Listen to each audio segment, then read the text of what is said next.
line, screaming like a siren at night. Red and blue shout and nobody's right. Smoke in the streets, truth under attack. Everybody's loud, nobody's got facts. Feeds keep scrolling, nerves stay tight.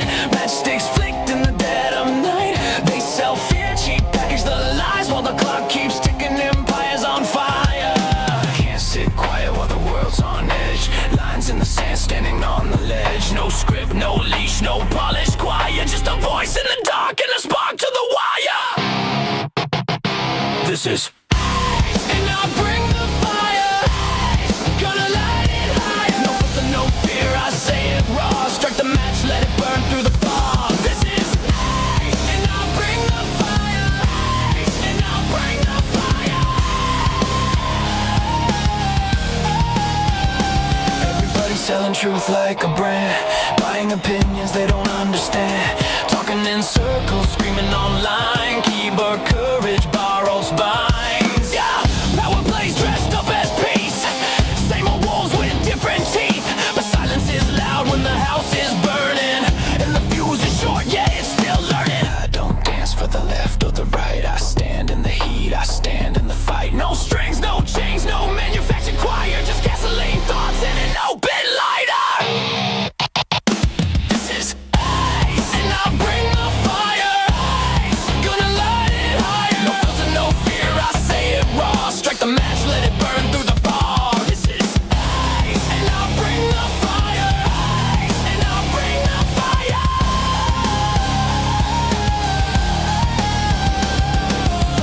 fire. World's on tilt, pressure climbing.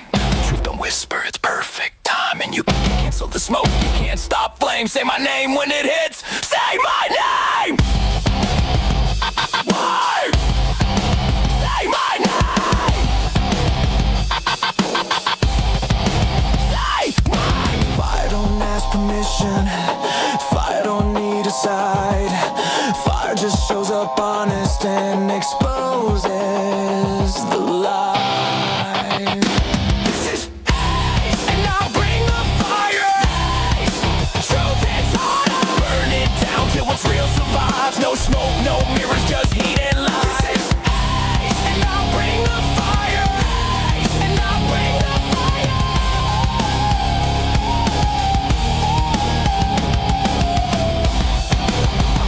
American fire. Strike it. Let it speak.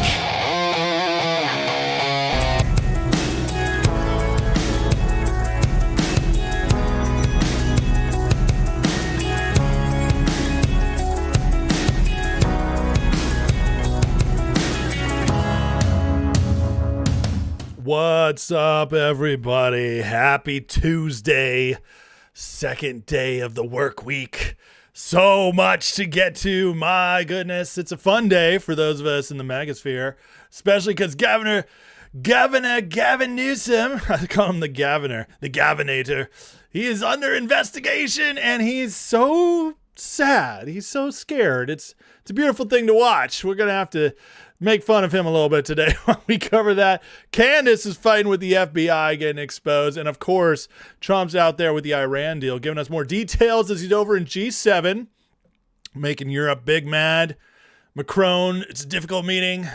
Zelensky, Russia, Trump's bringing it together. They don't like how he's handling that, but it's all the stuff we want to hear. So we're going to be breaking that down, covering it all. And then there was a massive attack planned at the UFC event that the FBI stopped. And so we got to cover that because if you know, that's panic, folks. That's panic when they're just trying to bomb anything that makes you feel patriotic, American, excited. That's panic. So lots to get to. There's a whole sports Pride Month fight going on as the San Francisco Giants, my baseball team, this is my football team, but my baseball team stood up against the Pride nonsense, put Bible verses on their caps, and are now maybe going to pay a price for it, but we'll see because we got their back. And then bad polling out for the Democrats for the midterms as oil prices plummet, and it's not looking good for them because that was all they had, folks. That was all they had. Now it's falling apart and they're panicking. So lots to get to today. Buckle up, get your favorite beverage, your favorite snack, have a seat with me, listen as you work, whatever you got to do, whistle while you work, all that good stuff. But we're here for a couple hours. We're going to break it all down. So if you're able, say hey in the chizat, hit that like, hit that subscribe, and let's get into it. I want to say hey to the peeps up in his ear. Let's start on Rumble today. Chrissy Katz, Sheath, Pixel Snap, Don Julio, AZ Tropic, holding it down over there on the rums. We got here on YouTube, Christina Numero Uno. Congratulations, Christina. You get the big bonafide no prize. J-Dog, what's up? Gen X Maga, Bobby Girl, Rum Dog. Happy 60th birthday, Rum Dog. You made it, friend. You did it. 6 glorious decades on this planet. Hopefully many more to go. Sebastian Chose, what's up? Nick Majors, Bobby Girl, Dad Bod Todd, Francis Riley, Kika, Jay Tyrus, Jeff Jingles, Cave Diva, Rafe is in the house, Amon Delafonte, Ray Sandoval. What's up, man? Haven't seen you in a bit. Funny Guy, Toe Cramp, Golden Code. Love the energy. He says, one of the many is here. Saved by Grace, Adrienne Patel, Threads of Hera. Lots of new, I'm loving the energy from the, we got the OGs, we got the mods, and now we kind of have like the new OGs who've been here for like 2 months, maybe 6 weeks, and they are just chatting it up all the time. I love it. I love seeing it.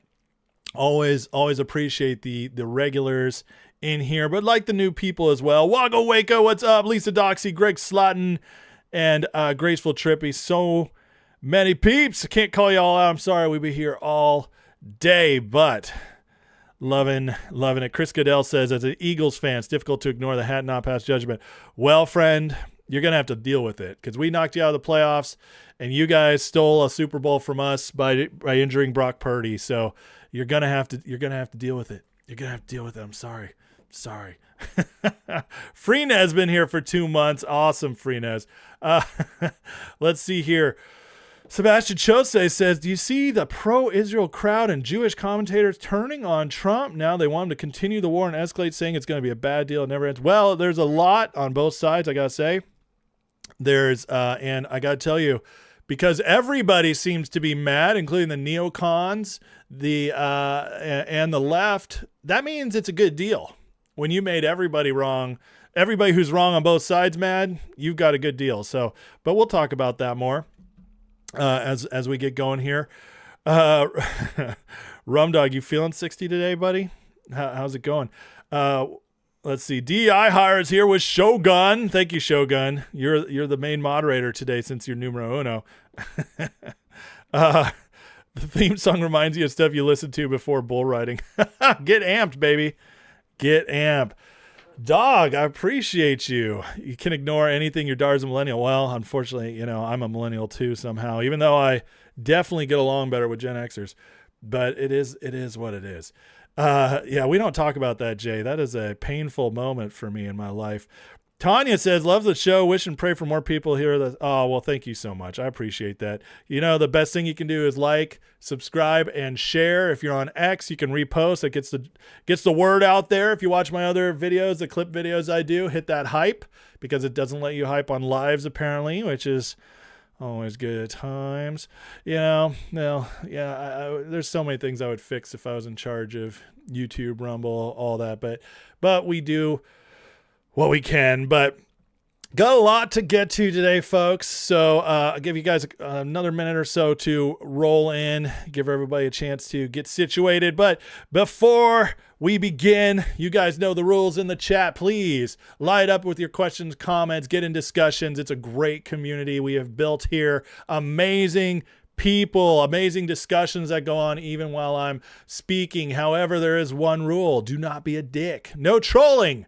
That is the one rule. It's just like Batman, and the Joker. It's like, you have your one rule. Well, I don't break my one rule, and that is no trolling in the chat. So if you troll, you will get booted. Other than that, disagreement is welcome.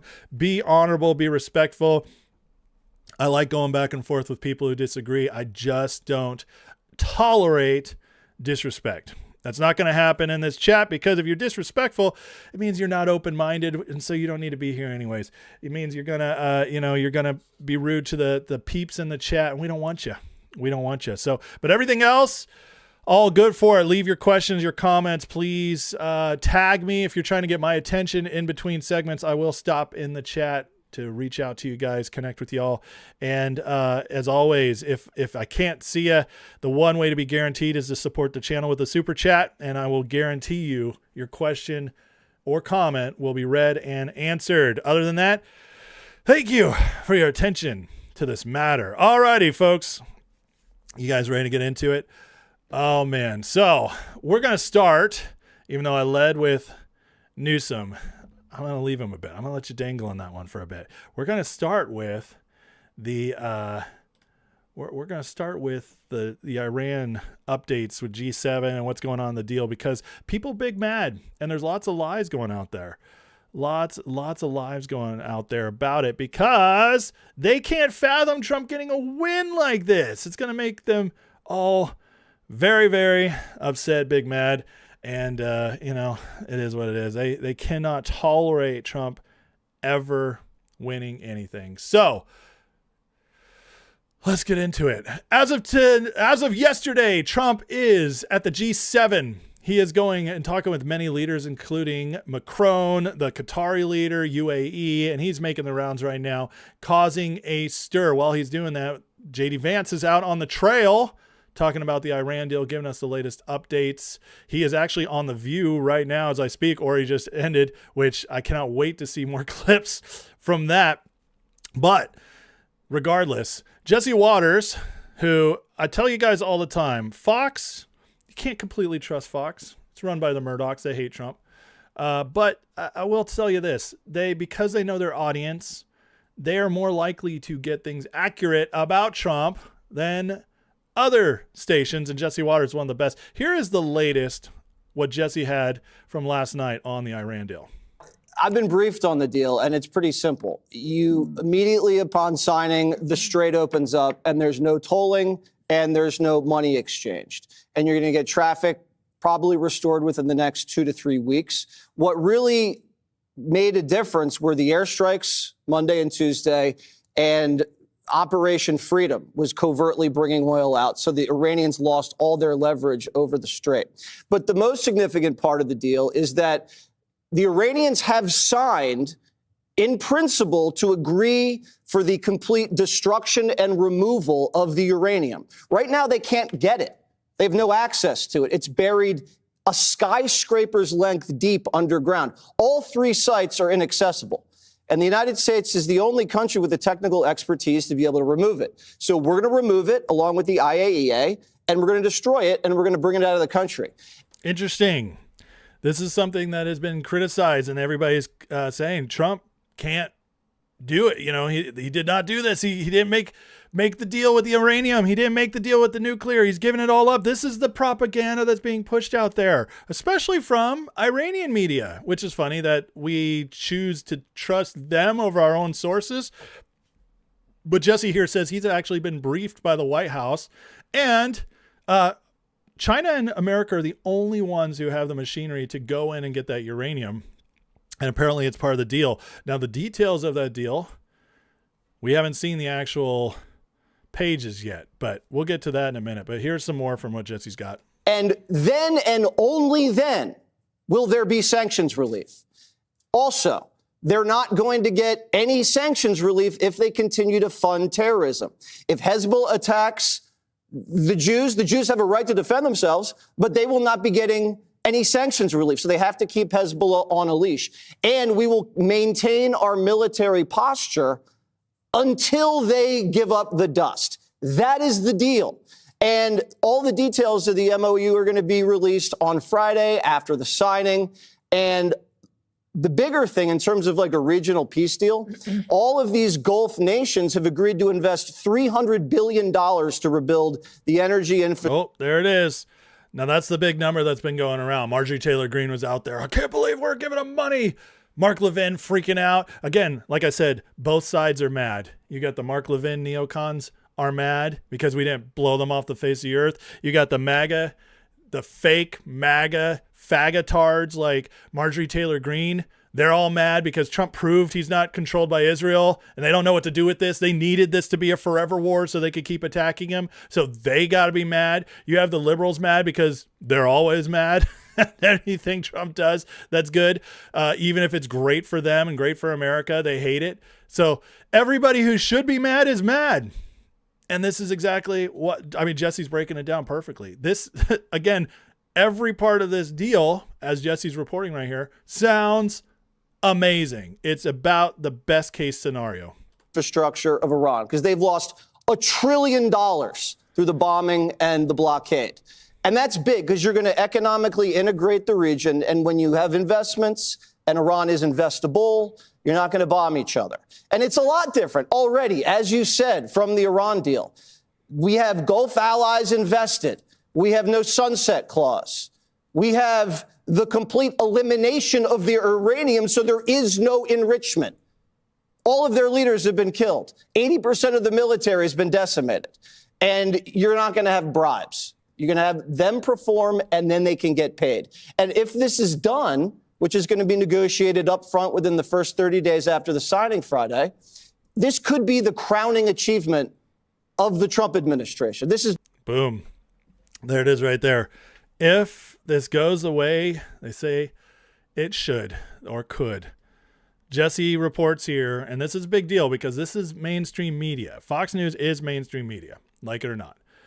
They reporting now that this could be the crowning jewel of the Trump era. What a flip. What a flip from, oh, we went into forever wars. Trump promised no new wars. Iran, he's betrayed us. He's betrayed his base. And just like we've been saying from the beginning, listen, if you've been watching this show, you knew since March, we were saying this could be the keystone, the key to unlocking the greatest breakthrough for America in decades, because due to the ties to the City of London, the proxy state, the destabilization of the Middle East, the control of oil prices. Once all that's broken, my goodness, let the oil flow. Let peace come. Let investment flow. Let's get intertwined in different economies. This changes everything. See, this foreign policy is economic policy as well. And because of everything it's accomplishing all at once, forcing China to now buy oil from us, making them more dependent on us, giving us leverage over them. We now have leverage over everybody much more because of this. This is incredible. And even Jesse is now forced to say it. You know, Jesse likes Trump from what I can gather. But still, on mainstream media to hear something like this is huge. Happening the same day as that UFC event, guys. America is back, and it's starting to. This momentum is going to keep building and make us proud, man. Proud to be American. So Trump posted this yesterday. Iran has agreed to never have a nuclear weapon. Also, a story U.S. is paying Iran $300 million is fake news put out by the Democrats. Always love that. And again, J.D. Vance, see why Trump's at the G7. He's commissioned JD to be going out and communicating about this, which I think is actually pretty huge. You know, a lot of people, I've heard this, a lot of people are freaking out that Rubio's not out there because the pro-Rubio wing, the people who are very amped about Rubio and don't trust Vance, they all thought like Rubio was going to be the guy from here on out. That Vance was being pushed to the side. Well, I got to tell you, now that this peace deal's done, instead of our president being out there, instead of our Secretary of State being out there, he's got the vice president making the rounds. This, my friends, is, I mean, however you slice it, it's a clear test and opportunity for JD to prove himself as looking and sounding presidential, and to make the case to the American people about the Iran deal, which will bolster him for 2028. It's very interesting they didn't choose Rubio to do this. But regardless, let's listen to JD take on the infamous Jake Tapper. Their enriched stockpile of fuel is buried far below the earth. And we really have a two-way pathway to ensure the Iranians don't ever rebuild that capacity. On the one hand, if they try to rebuild it, they're never going to get the financial resources that they would need to rebuild a billions of dollars worth of nuclear program. On the other hand, if they're willing to commit to verifiable milestones and to make sure that we feel confident they're not going to rebuild that program, we're going to totally transform our relationship with Iran and Iran's relationship with the broader Middle East. So either way, the United States wins. Either way, we ensure Iran doesn't have a nuclear weapon. But we really prefer that they choose the option where there's greater economic cooperation and where they behave like a normal country and are treated like one as well. Do you hear what he said? And I think this is important. Either way, we win. That to me is signal right there that they just are in full control of this whole situation. They have all the leverage. As Trump would say, we have all the cards, all the cards. Yep. So JD's out there. He's putting it out there. The guy is good on the tube. You can't deny it. He's so well spoken. He breaks stuff down so well. But this is what people need to hear. These are CNN viewers now, hearing that there's no way that the U.S. loses. Now they'll believe what they want to believe, but the fact is, like, JD's not out there sounding brash, arrogant, crazy. He sounds very much in control, and this is the kind of thing we need messaged out there. And Jake Tapper will tap. But JD also went on Glenn Beck, and I think he had some really good stuff to say here with Beck, because, Beck is one of those who, there's a lot about Beck I like, but he does tend to lean a little neocon-y at sometimes, especially whenever it involves Israel. And so Beck has his own doubts about the deal, and JD went on Beck. By the way, since between yesterday and today, we've had JD on Morning Show, Good Morning America, I should say, CNBC, NBC, ABC, CBS, Glenn Beck, and CNN. The guy's making the rounds. This is a commission. This was JD. You get to be the guy, which is saying a lot. Again, I already said that, but I just want to reiterate that with all the different places he's been. But now here he is on Glenn. He's hitting all the different audiences. And by the way, yeah, he's on The View right now. We have now apparently electronically signed a peace deal. We don't know what is in it yet. You've come out and said, some of the things are wrong that are being said. How do you negotiate with an apocalyptic end times 12er regime? And what makes you confident that we can, as the president has said on the outset, get no support for proxies, end of the missile program, and no nukes? Do we have those? And how do you lock them in with, to be honest, crazy people that think they're living in the end times? Let me say a few things about this. First of all, Glenn, the president is, one of the most important lessons that he's given me in international negotiation or anything is you don't trust anybody. I don't trust the words. I don't trust the commitments, though they have committed to stop funding terrorism and to stop, building or buying a nuclear weapon. Those commitments are there, but I trust people's actions. And so that's very important. What he just did is he disrupted this whole argument about Iran. Like, you can't trust him. How can we trust the deal? It's BS. Obama's deal was better, which is always the same stupid logic, right? How could you trust him under the Obama deal if you can't trust him now? It's ridiculous. But it's very smart of Vance to say what he just did. And you notice how he said it. He said, the president taught me, which really gives Trump a whole lot of, it makes Trump sound really good. The fact that Trump is clearly, because he taught Vance, not trusting of this Iranian regime. And so they're putting it out there like this is a direct answer to the critics. Who said we trust them? But what we do trust is the actions. Why? Because we have all the leverage. And that's an important and great answer right there. So the way that we set up that deal, given the president's directives, is if they perform the things that they say they're going to perform, then they get a lot of relief. And if they don't perform any of those things, then they get nothing. And for the United States, either way, Glenn, we're in a great position. They don't get 1 cent of American money regardless of how this deal takes place. They don't get any sanctions relief unless they perform. But we got the Straits of Hormuz open. Oil is now down below $80 today. We have their military still destroyed. Their defense industrial base still destroyed, their nuclear program still destroyed, and now the president's saying, you know what, if you want to behave like a normal country, we're going to treat you like a normal country. And if not, the United States still has all the cards, and there's no skin off our back for entering into this negotiation. And no support for proxies, end of the missile program, and no nukes for sure. Correct, Glenn. And if they don't do that, then they don't get any of the benefits of the bargain. That sounds pretty perfect. I can't lie. By the way, oil is about to plummet below 75. So it's moving very fast as this deal progresses. Now, speaking of those that the haters right now, this is interesting to me because as he's making the rounds, here he is on Good Morning America again with Georgie, but Lindsey Graham. Now, we've said many times, like, here we are, we're MAGA people. We don't like Lindsey Graham, but the smart people recognize why Trump supports him because Lindsey always falls in line. But Lindsey is a hardcore neocon. We know this, and amidst other stuff, Lindsey Graham, no bueno. We don't want Lindsey Graham, but if he's helping us win, then he's the guy for now.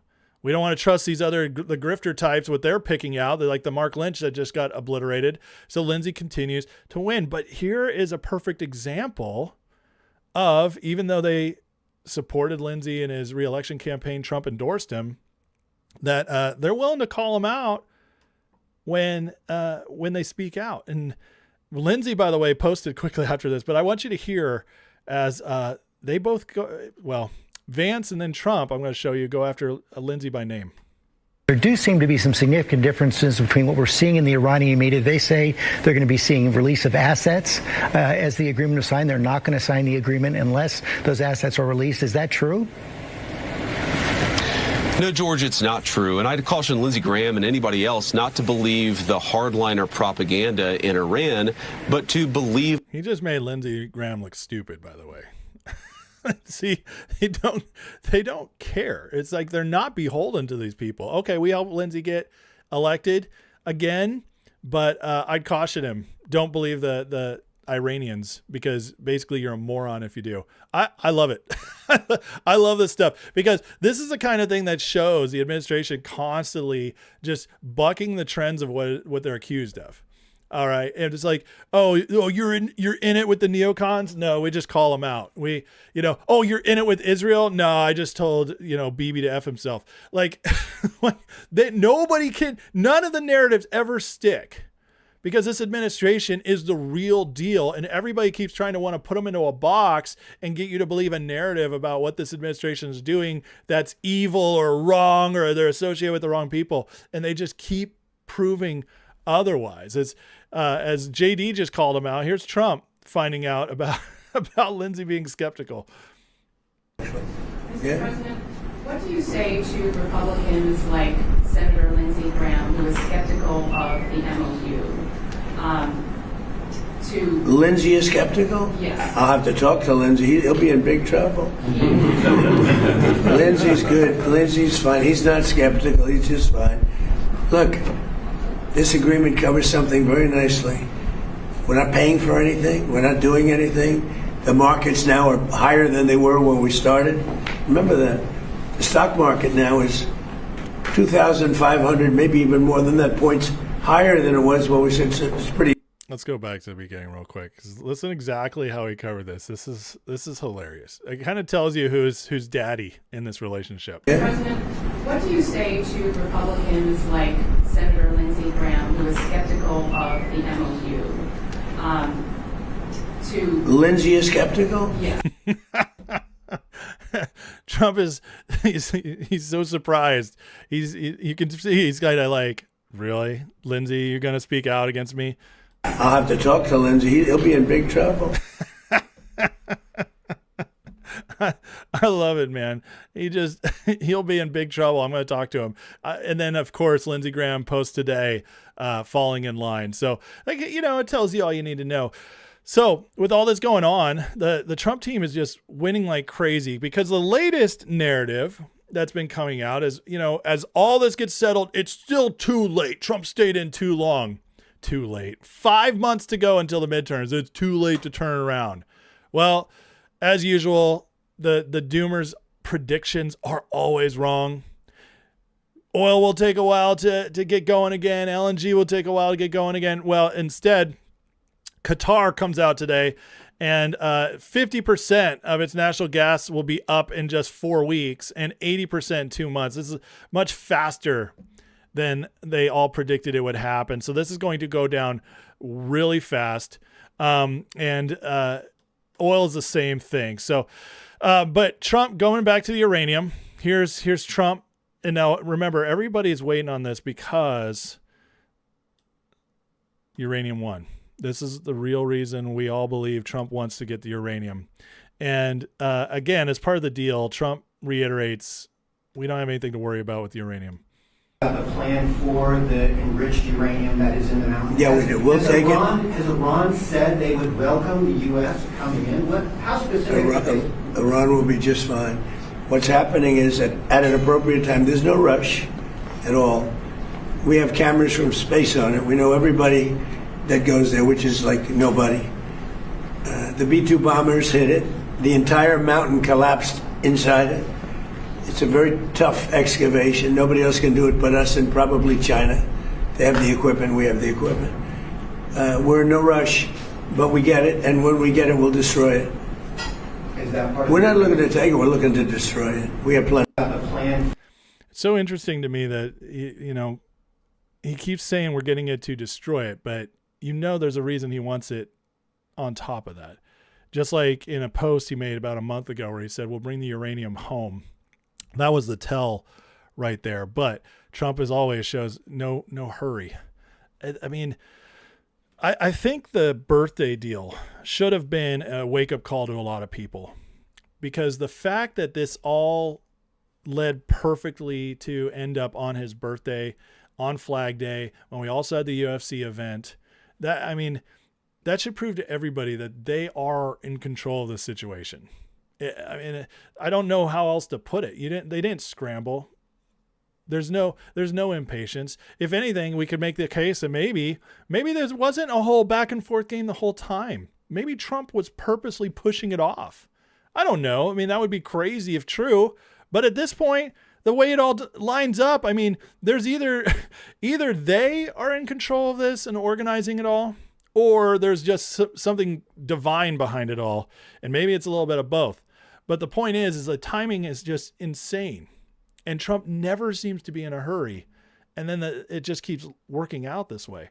So at some point you have to say either the man is the luckiest man alive, or, maybe of all time, or this is all according to plan. Now, Tom Luongo wrote this excellent post,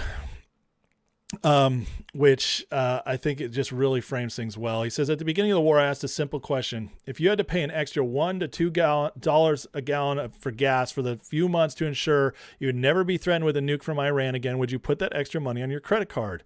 Before you answer, the average family that amounts to $100 to $200 per month for 4 months. So $400 to $800 for the peace dividend that you would never have to pay the indirect tolls of that threat for the rest of your life and your children's lives. Sit with that. Sit with thinking through all the costs associated with what Iran's conflict with the rest of the world were. Now add their people's welfare to the global economy rather than they're extracting a few $100 billion a year to fund terror, drugs, child trafficking, organized crime, etc. Think about who their real partners were. Think about which countries were their partners and fellow travelers. Those that turned a blind eye for the banking fees or paid someone else the increased insurance which ended up on your monthly budget. In other words, all of this stuff that's been intertwined, this entire financial globalist system, Iran, what they've been dipping their toes in, the effect they've had on us, it all affected us in ways we don't even know yet. We're going to find out over the next couple of years as this all settles down and the new systems go into place, how much more that'll affect us. Lower prices, higher wages, who knows? Those that turn... Once you've begun to get your head around that, realize you're probably only mapping out 10% of the real costs. My original question is exactly what just happened. In the process, we watch countries flip allegiances, come together to defend themselves, and others show you the limit of what they're willing to turn a blind eye to. Trump's brand of foreign policy rankles a lot of people. It destroys the carefully constructed mind palaces of others and exposes the grift of all of them. When this period's over, it will be a new reality. It may even be a significantly better one. And that will be up to us to accept that sometimes you have to punch the bully in the mouth to get him to shut up. By Labor Day, oil prices in the U.S. will be back to where they were before the war, except in California, who's been working with our enemies to shut refineries and collapse its economy. That will be a mess. It will be over for normal folks. For those that see things clearly, this thing was over months ago. Just as we've been saying on the show, this was a win from the beginning. And Tom just knocks it out of the park here, because everything Trump's doing is to fix things that we didn't even know we had issues with. And that's kind of the biggest, the biggest aspect of a great leader, that they will come and deal with things that we don't want to deal with, or expose things that we didn't understand so that our future could be better. And Iran's a major part of this. And if we move forward, remember, coming into this, we had three big bads in the world that we knew of, that we were raised to believe in anyways. That's Russia, which was Soviet Union, and now Russia, and they act like it's the same thing, but that's what we were told. China, which we were even starting to be led to believe that China was about to overtake us by 2030, 2035. They'd be bigger and crazier and stronger than us. And then Iran. Iran was the one that you just couldn't mess with. They were, you could not go in there. They were too cordoned off. They were too dangerous. If you mess with Iran, it destabilizes the whole world. It starts World War III. Russia and China will rush in. And Trump has just destroyed all of that. We are making alliance with Russia. China is becoming more dependent on us as their economy craters. It's going backwards from us as we accelerate forward. Now, it would take them, people were saying it'd be 2030, 2035 when China's economy overtook us. Now, at the earliest, if they paused right now and started accelerating past us, it would still be 40, 50 years before they could pass us. And it's just not going to happen because we're growing too much. In other words, none of us in our lifetimes will ever see China surpass us. We've proven that their militaries are jokes. We, at least compared to ours, it was Russian and Chinese weapons in Venezuela and in Iran that they were using for their defenses. And we plowed right through them. Iran had 2 months of a ceasefire plus the first month of escalation where they sent missiles after us and drones after us time and time again, hundreds of them, and none of them hit. We intercepted nearly every single one of them, over 99% of them. And the ones that did land didn't hurt anybody, except for the initial people in the very beginning when we lost 13 servicemen. God bless them. But we just took out the number 3 big bad in the world, completely forced them into submission with 13 lost service members. And we did in just 100 days, 107 days. Unbelievable. The entire world order has been completely shifted by what Trump has done since January this year, Venezuela and then Iran. The entire world order is completely different. Europe is weaker than it's ever been. The Europe that was taking advantage of us, using us as their military as we've completely funded and backed NATO, using us, taking advantage of our free trade policies so that they could build up their side of things while killing our middle class. That Europe didn't show up for this fight when they would show up for every other war for 100 years with us. They didn't show up for this one. It tells you all you need to know. People can't unsee this anymore. Everything's different because of Iran. Trump was the only one with the guts to do it. It's incredible stuff. And thank God for him because he's still hilarious too. Just Trump on the Iran deal real quick. It just made me laugh. Democrats, because they're dumb people. The Democrats are, well, what I'd like to do is send it to Congress saying you shouldn't approve it, and I'll get it approved. Because they do, whatever I say, they want to do the opposite. Let's talk about the Iran deal. It's not working too well for them, by the way. But yeah, I never thought about sending it, never even thought about it, but I will send it to Congress. I like the idea. Send the deal to Congress. Tell them not to sign it, and they'll sign it. The Democrats. Along with like what I just shared with Tom, by the way, here's another guy I really like his thinking. This is Cynical Publius, great account on X, former military guy who really likes to look at stuff from this 30,000 foot perspective. And I really liked his breakdown too, for a little more context. He says, I've largely been quiet on this matter lately, mostly because I don't think anyone in the general public has the first clue to what's actually going on in terms of negotiations. Let's offer some thoughts. The Iranian mullahs were implacable enemies of Western civilization and have a goal of global jihad. Neither the Iranian nor American media can be trusted to report accurately on the agreement. We all agree with this. MOU means Memorandum of Understanding. In corporate law, this is like a term sheet. It's an outline of basic terms, serves as a basis of negotiations. Nothing's definitive. The Trump admin could do a better job of keeping the American public informed on this matter. I don't necessarily agree with that, but I could understand why you'd say it. Iran's military and nuclear capabilities have been decimated. Iran's ability to export terrorism has been greatly impaired. Multiple layers of the mullah's leadership are dead, and those in power are acutely and uncomfortably aware of this. The only viable means of ultimate regime change is the Persian people rising up and overthrowing the mullahs. Iran with nuclear arms would be the worst threat to human civilization since the medieval era bubonic plague epidemic. The JCPOA was enabling them to build the weapons. President Trump had no choice but to take the military actions he's taken thus far because of the nuclear terror threats. America and Israel assumed the Persian people would take this opportunity to overthrow their theocratic dictators.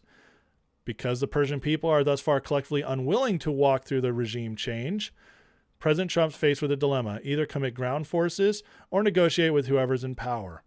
Trump's earned our trust in all matters. He consistently prioritized American interests, properly more so than any other president since Reagan. There's no one I trust more. America and the world are currently in a far, far better, safer situation than if no military action had been taken. All military options remain open to the USA. Virtually no military leaders remain open to the Iranian leadership. And then I love this right here. I've always despised Q nonsense.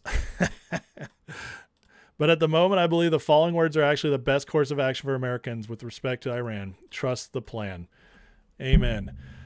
This is clearly working out in our favor. And as oil prices plummet, as the peace settles, as Americans have time to look over this and be like, oh, that was 3 months. That kind of sucked. But wow, we didn't really lose anybody. Wow, the world's getting better. This is going to be such a massive win. As Jesse Waters said at the beginning, it could be one of those wins that becomes the cornerstone, one of the great achievements of Trump's entire term, if not the greatest. Now, I don't think Jesse understands all the reasons why I agree with him, but I definitely do.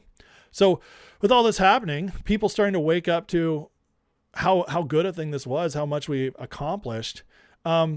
Trump is shifting into something else. And this is interesting. We gotta talk about this. Trump is now calling out some of what Israel's been doing.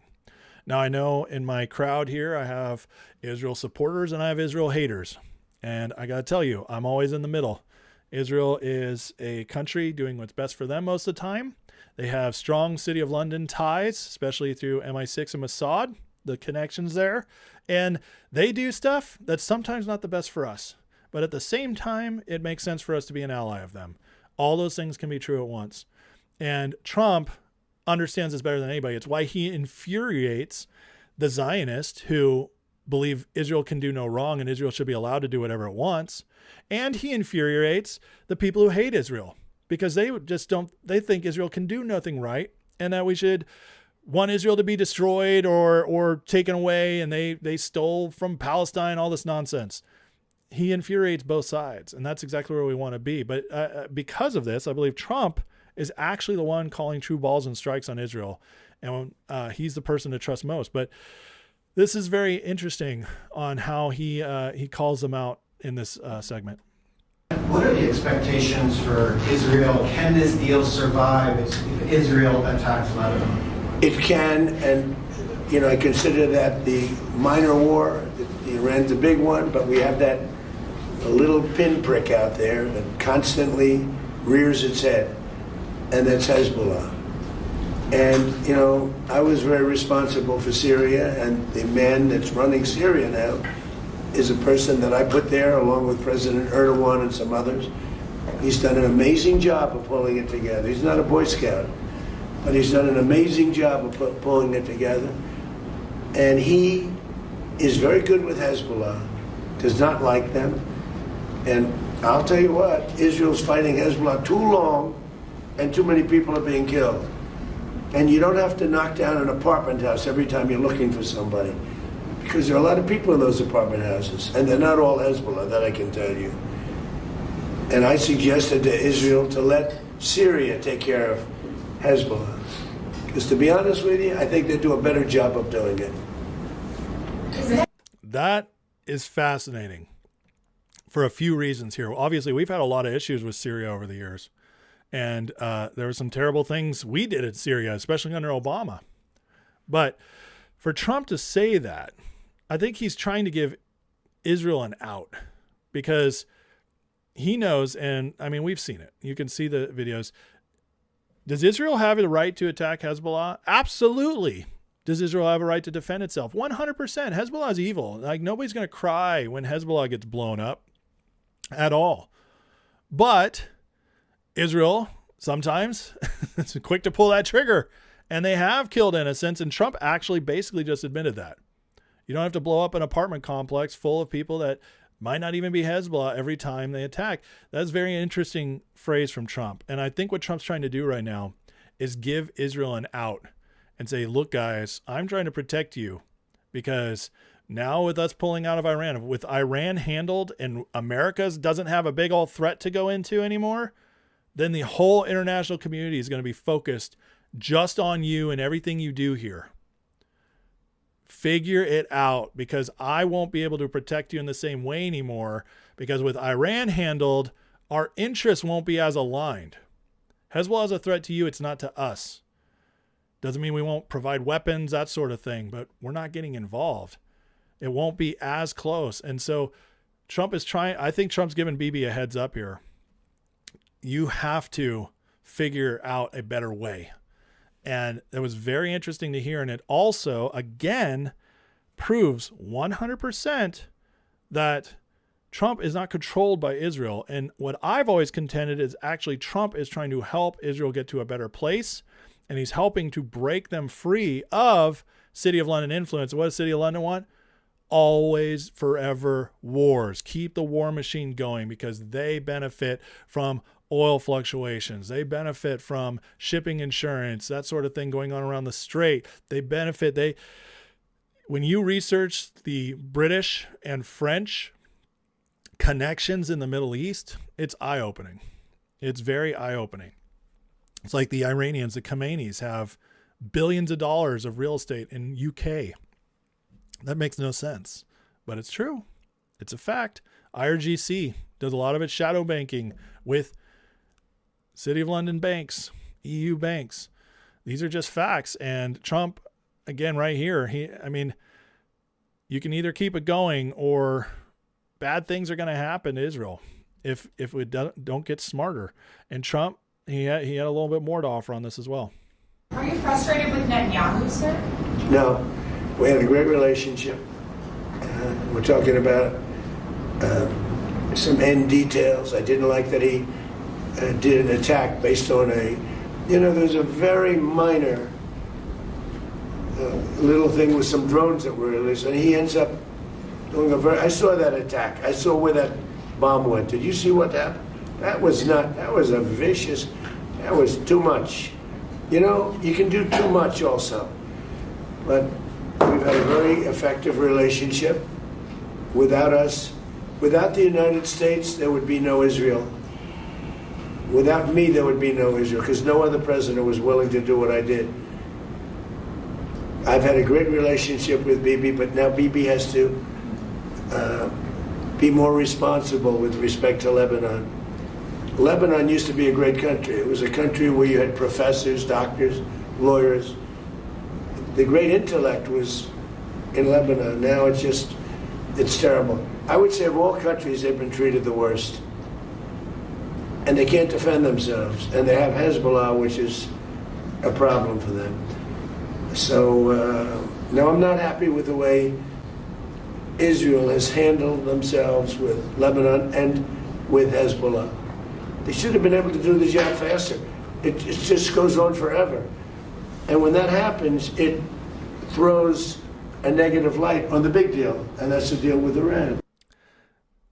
You understand what Trump just said there? If you listen very carefully, you could hear it. He said they could handle this faster, but instead they're dealing it in a way that lasts forever. Guys, he just told you what the City of London system is, okay? And Trump constantly says this: if there wasn't me, there would be no Israel. Well, that makes perfect sense if you understand with Iran, the JCPOA from Obama giving Iran the ability, the pathway to make a nuclear weapon, knowing that Hillary Clinton, the Bidens, this global cabal, they wanted World War III. And one of the ways you start World War III, nuking Israel. I mean, you could get right into it. That would get the whole world going. Do I know that for a fact that's exactly what they do? No, I don't. But you can figure out through the language that Trump knows something really, really bad was going to happen to Israel. And what Trump has done is freed them. He's breaking them out of this. But he's also saying, you guys have to play the game too. And you have to play it from the right side. We have to get all the old ways of doing things have to go away. I'm showing you guys how to do it. Wake up. Israel is between, you could either say they are so beholden still to this whole City of London system, the whole keep the Middle East scurrying, constantly destabilize at war. You could say that maybe that's why. Or you could say they're just so they're so PTSD'd from everything they've gone through that they just keep doing the same thing over and over again. I don't know which it is. Okay, I have my suspicions and I've communicated those. But the point is Trump is telling them, you can't keep doing it this way. I'm the one who got you this far. I'm the one who's beating your biggest enemy down, which is Iran. I'm the one who, if we pull all this off, Hezbollah will no longer be funded, which that threat will be gone from you. So can you guys just get in line and figure this out? That attack that Hezbollah launched on Israel, that's one that was responded to, it didn't hit anything. No one died from it. And Israel responded very, very, very intensely right on the day they were about to sign the Iran deal. So yeah, Trump's not happy about it. And as always, in all these matters, and this is like very important for the Israel people to understand here, Trump knows more than you do. You have to humble yourselves here. How much you love Israel or not, I honestly don't care. But you do have to understand that you don't have the whole picture, and don't think that Bibi or Israel or anything else is like that. They somehow are perfect all the time. I get that they should be able to defend themselves. I agree. But Trump only calls them out when he's doing something bigger. And guess what? Every time Trump's done something, it's worked out better for Israel. So if you really love Israel, you should trust Trump. That's my point in that. And also, if you hate Israel, you can hate Trump, but you also have to admit he's obviously not controlled by them. And I know that stings, but it's the truth. Now, here's one of the big things that's been going on in the community for a long time, which is this idea of saving Israel for last. And I'm not saying I agree with everything in this, but I do think it's interesting. And I think it's worth a little quick breakdown here. Trump kept Netanyahu close because the relationship was tactical. Keep your friends close, enemies closer, stabilize the region, dismantle the proxy networks, lock Iran in containment, reposition Syria, isolate Hezbollah, then expose the leader still choosing destruction. If Bibi's bad. Again, didn't say I necessarily agree with this, but we have to be open to that fact, folks. Remember that when 2020 happened, the election in 2020, Bibi ran out and congratulated Biden within a couple days. It pissed Trump off. Why would Bibi rush to Biden like that? I don't know. It's just the kind of things you need to ask. That defines the final takedown template. Globalist leaders not removed in isolation. Their protection systems dismantled first. Their wars are ended. Their funding networks are traced. Their proxies are neutralized. By the way, we've seen all of this for the City of London. Their narratives collapse, allies step away, crime surface, receipts move upward through architecture. Trump's message was direct. Too many civilians killed. Apartment buildings can't be flattened every time Israel claims to be hunting a target. Syria can handle Hezbollah without Netanyahu expanding endless war. Justifications disappearing. Iran contained, Syria repositioned, Hezbollah isolated, regional peace architecture forming, Netanyahu separated from the shield that covered him. War crimes, crimes against humanity, civilian deaths, destroyed cities, decades of protective power that's bigger than Israel. I think we can all agree with this part. The final takedown is moving through the global control structure, one protected leader at a time, one network at a time. Watch it spread. Saving Israel for last meant removing every excuse first, nowhere left to hide, and this is the only beginning. Now, when he says this, I don't think he means the Israeli people or Israel as a nation. I think it's whatever corruption is in Israel, whatever City of London deep state connections are in Israel, that's what will be exposed, and Israel will end up safer in better hands than it's ever been. As for Netanyahu, we'll wait and see. We'll wait and see. I think the jury's out on that one. I think some people are way too quick to say he's everything evil, and I think others are way too quick to say he's a perfect, great, wonderful leader. I think, honestly, no one knows 100%, except those maybe close to him. But from here, you got to understand, we get fake reports, we get lied to, and we all have lenses we see through. So I'm just going to continue to trust Trump on this one, because I think it's really important. So, and now with all this unraveling at the G7, here's Trump talking about hopefully getting close to bringing to the end of Russia-Ukraine, which a lot of us have been saying, believing, I'm one of them, that Russia-Ukraine could end quickly once Iran is settled. Very good conversation yesterday with President Zelensky and President Putin, and I see maybe we can do something there. I really do. I think they're both open to it. So now that this is finished, we're going to be focusing on that, see if we can get that one done. 25,000 people a month are dying, mostly soldiers, and that shouldn't happen. But had two very good conversations yesterday. We'll be talking about it. And we had a really exciting, I think maybe one of the most incredible evenings in the history of the White House. We had an evening last night with the fighters, and I was very happy. I called last night, very late last night, to congratulate you. So Macron, after this meeting, came out and in a story to, the New York Post is where I saw it, said that the meeting with Trump was very difficult. That's the part that's behind the scenes. Why was it difficult? Because Ukraine. And that was specifically mentioned. Trump, you better believe, now that he's at the G7, which, by the way, let's talk about the timing again here. Trump, on his birthday, on Flag Day, gets the Iran war ended, the MOU signed electronically. Now we're moving forward, has UFC 250 freedom at the White House. Unbelievably successful event, all kinds of amazing things surrounding that. You guys can watch my video on that one, which UFC did take down at first because of my clips. So I had to really tighten it up in order to repost it. But, I love the UFC, but they are really strict on copyright stuff. Anyways, the other timing that's amazing is Trump finishes all this and goes immediately to the G7, where he's meeting with all these European nations, Russia, China, talking to Zelensky. Crazy timing. Because now, think of the leverage he has going in there now. And you better believe, we have the reports, Macron coming out, difficult meetings. Yeah, you think so? I have a feeling Trump behind the scenes is telling all of them, you guys knock it out with Ukraine. We're done. He's telling all the European leaders, it's over. Stop it. They're behind the scenes, guys. I really believe they're getting chewed out. Trump is throwing down the hammer. You guys didn't think I could pull off Iran? Checkmate. And we'll see what comes out of this. But wherever you stand on it, there's no denying at this point that the world order is shifting right before our very eyes.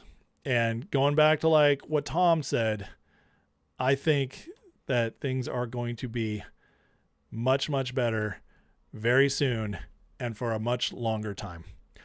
All right, guys, if you don't mind, hit that like and subscribe. Next, we're going to get into Gavin Newsom in his the investigation going on Newsom, big news. But first, I want to get into the chat, catch up with you guys, whoever tagged me, so I can catch up with some of the questions and comments here. Let's see.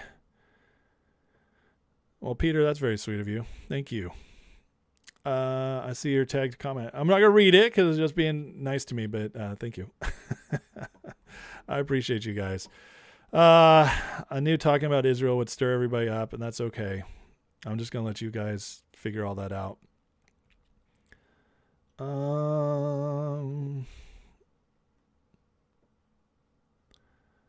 Let's see here. Not a lot of questions or comments, mostly just a lot of talking. Okay.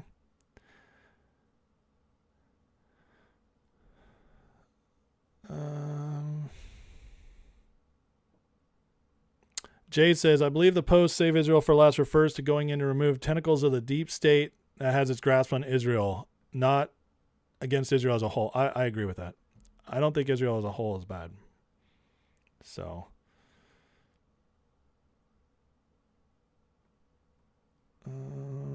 Trump is saving Brussels for last, says Dennis.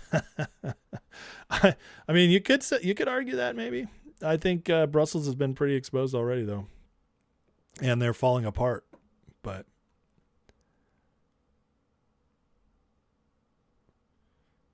all right, not a whole lot of people reaching out to me today, and that's okay. You guys are having your own conversations. It was great. Oh yeah, let's see. D3, did I hear about the terrorist plot plan for UFC? Oh yeah, I did. We're gonna get into it. We're gonna cover that. You better believe it. It's coming.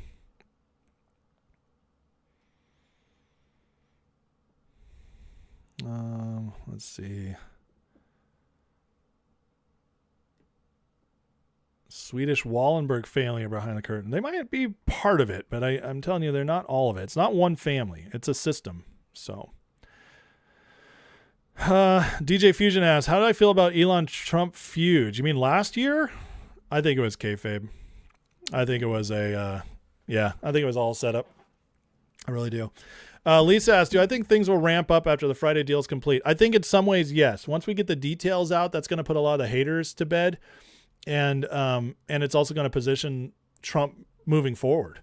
So yeah, there'll be some heating up. I've long contended, and Trump actually tweeted this out a couple months ago, that once Iran was over, he was ready to come domestic. And I think that was a signal to, you guys get your affairs in order because I'm coming after you.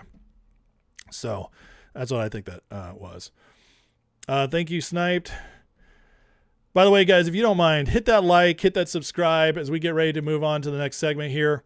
But hit that like, hit that subscribe, and consider supporting the channel. You can do so by joining the membership. It's in the description. In the membership, you will get access to a 24/7 Discord server where we chat, share news, have some laughs, all that good stuff. You will also get access to all the members' lives, including classes that I teach, some biblical, some I've done some stuff on some business stuff, AI, taught classes on that stuff. I'm getting ready to start another class in that area of expertise soon. I did start an eschatology class 10 days ago. Part 2 is coming this week.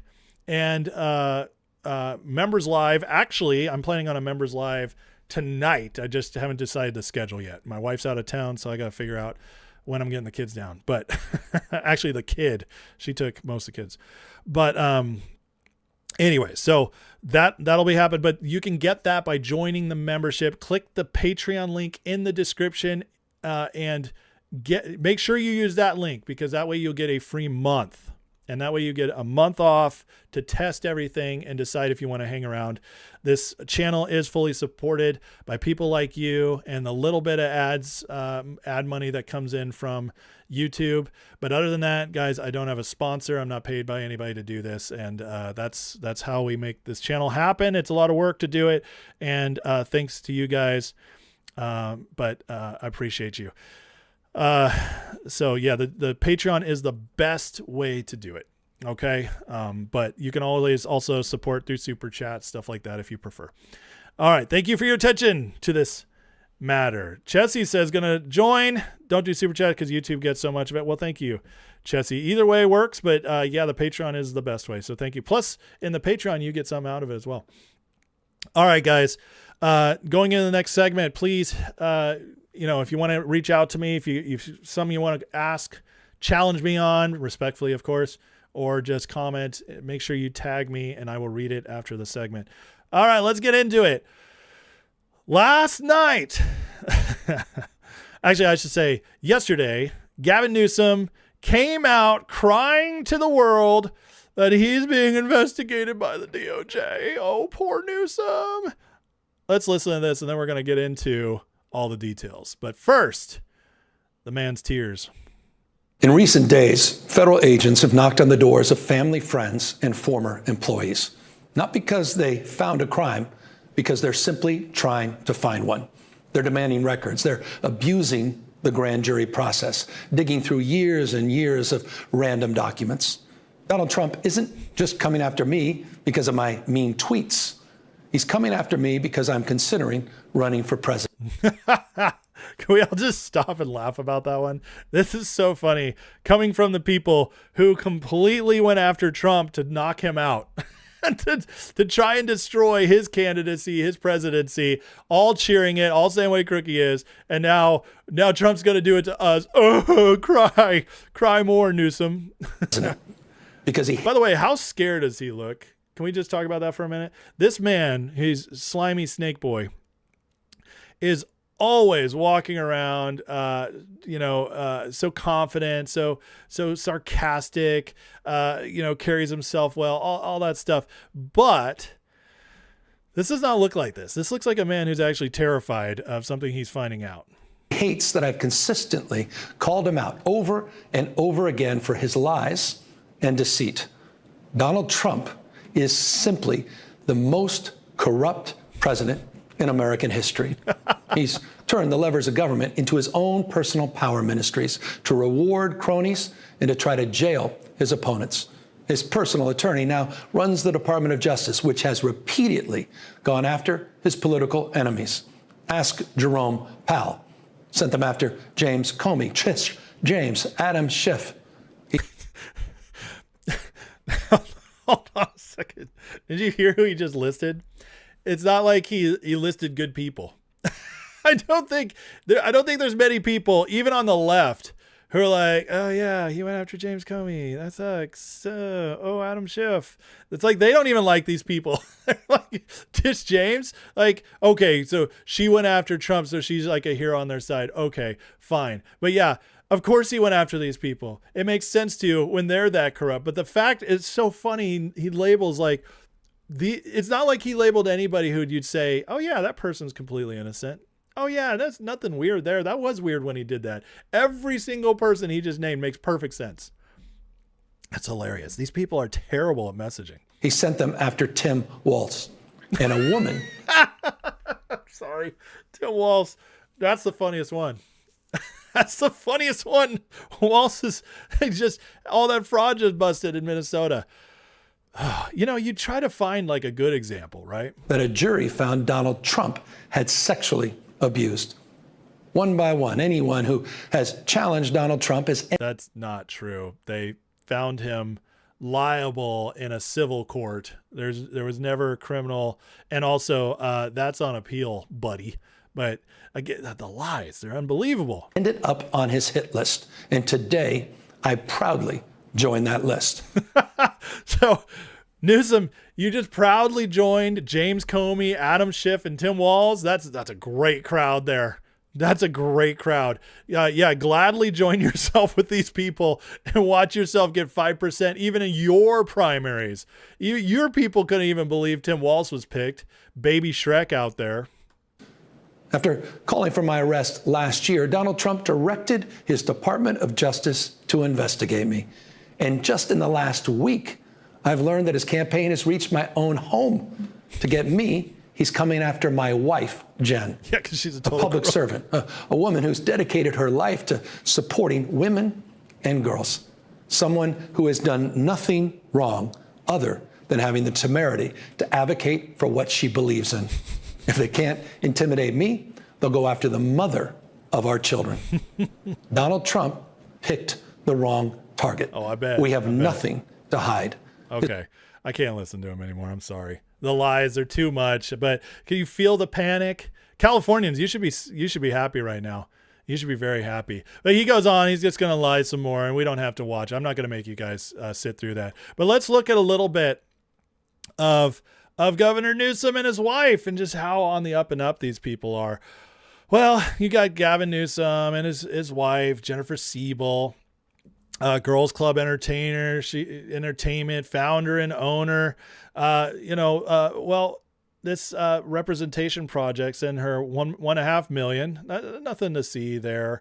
$1.6 million to her Girls Club, which she gets profits from. See Newsom funding the California schools, $128 billion. Which, fund the representation project up to $1.5 million, which came right back to them. That's funny. That's funny how that happens. Oh, and that's just one little example here of how this grift goes on. New York Post is now calling the California Post, First Lady of Slime. Governor's wife investigated duo face corruption probe after post expose on Siebel's pet project. Wait, the expose started in California? What? That's not what we were told. We were told just Trump is picking out enemies because you're running for president. That's pretty crazy right there. So let's look at this right here. Do this math regarding Newsom's income. Well, it gets a 1.4 million yearly income that we know of. So here's his breakdown. 450,000 go to the taxes.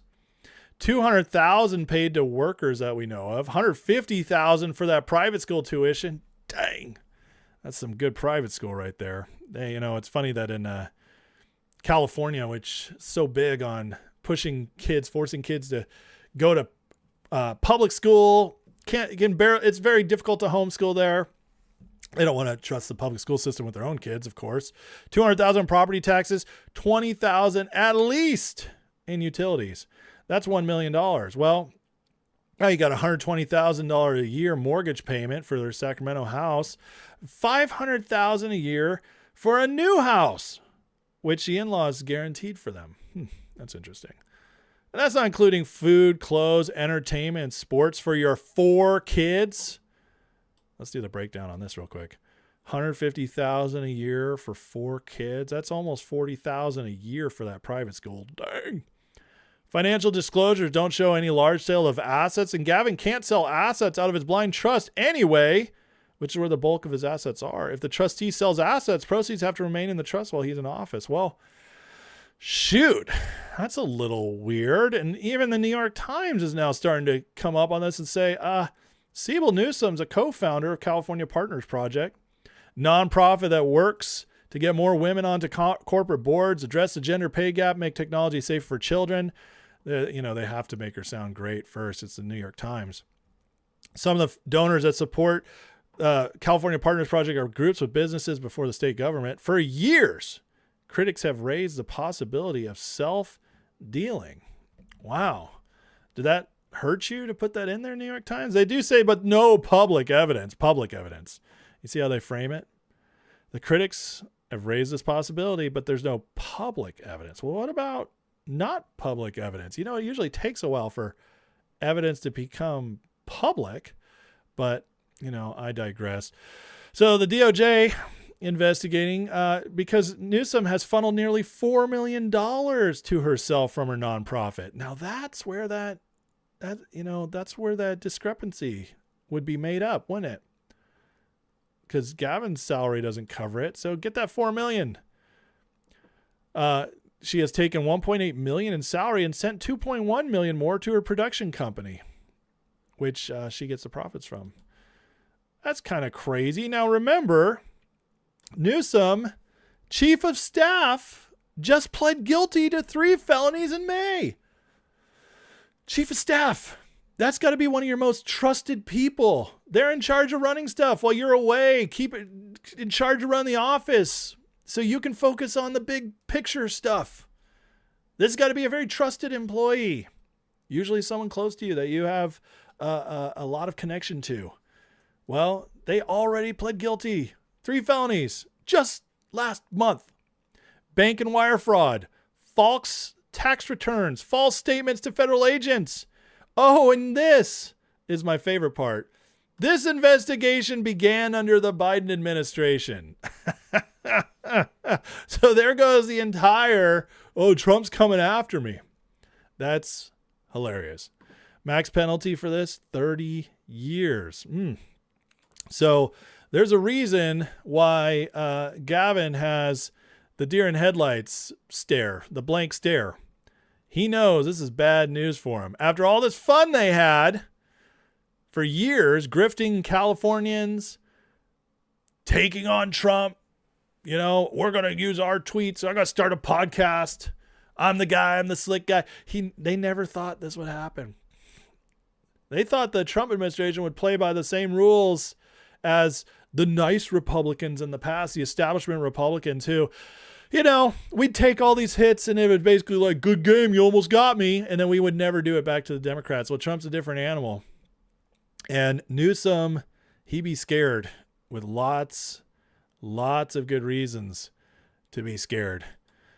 And again, Mike Davis reporting the initial probe first opened by the Department of Justice during Biden.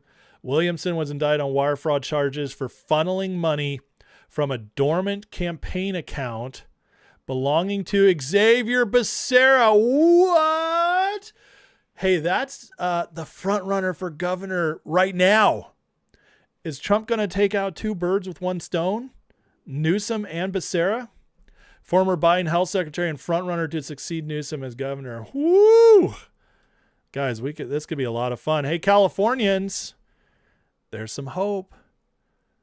Remember, we got Spencer Pratt out there saying, I got the goods.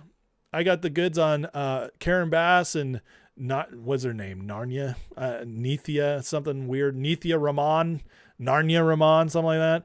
Narnia, I don't want to visit, that's for sure. But he says he's got the goods on those. He came out with that on Friday.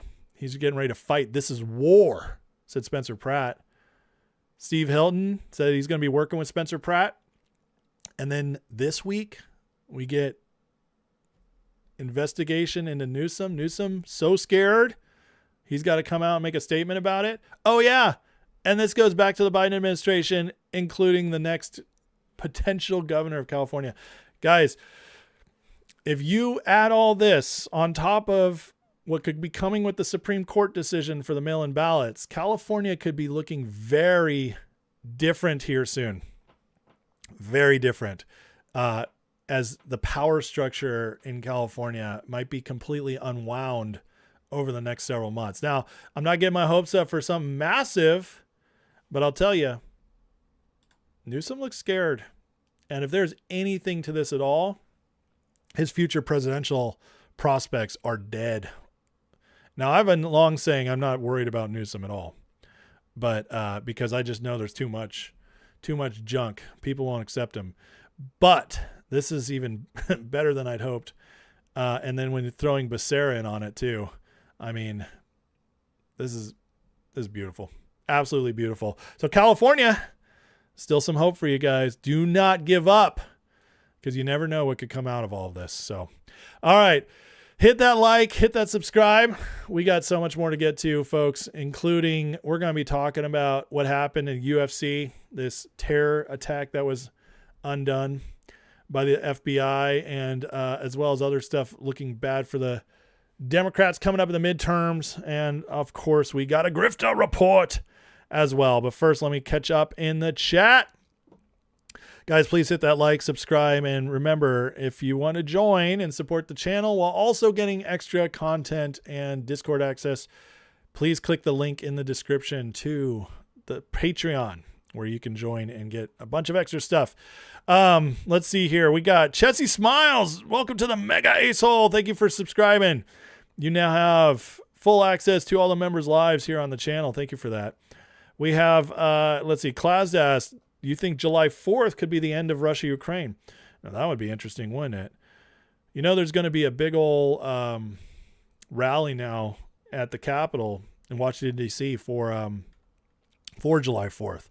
So who knows what Trump could announce then? That would be epic.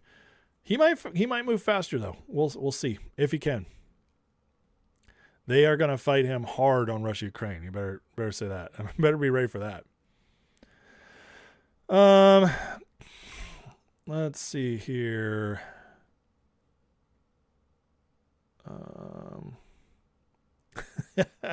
Johnny says, Trump's trying to take me down because I'm presidential. LMAO. I love it.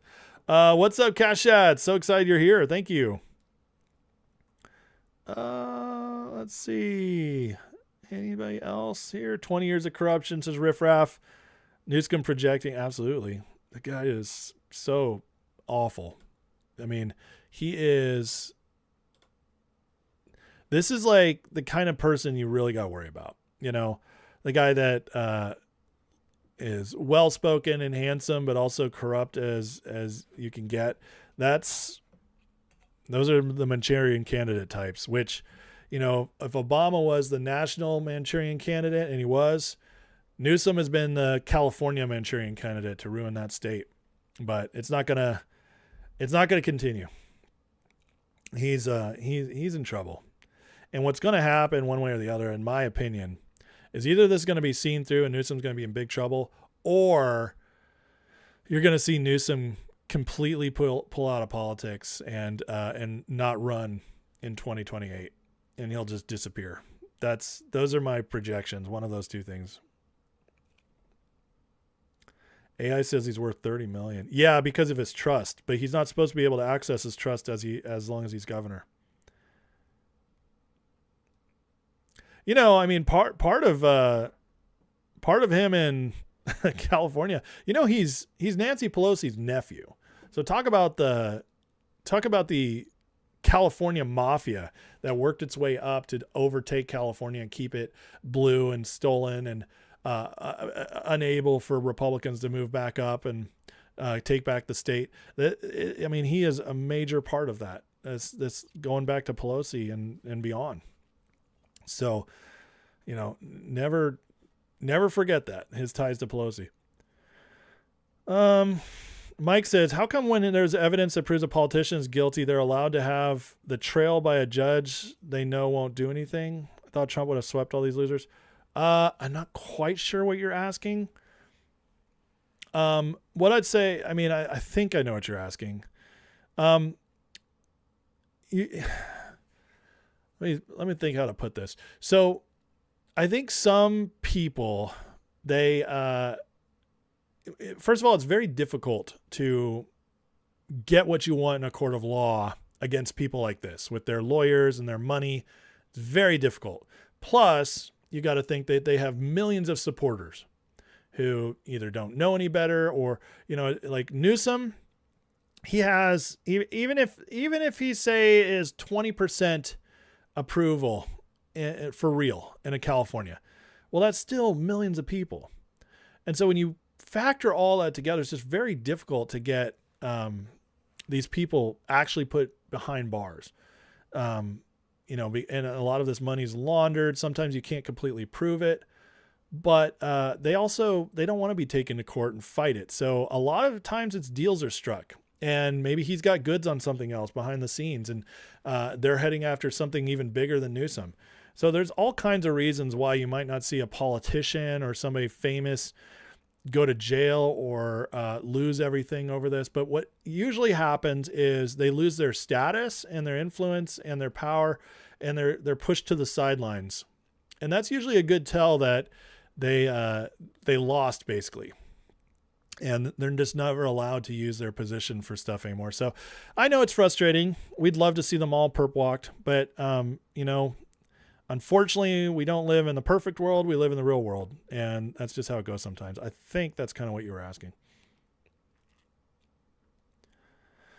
Old Sooner says, funny, Trump totally ignored Starmer and Zelensky. He's done with globalists. Yeah, right. I saw that video where he turned his back to them. It was great.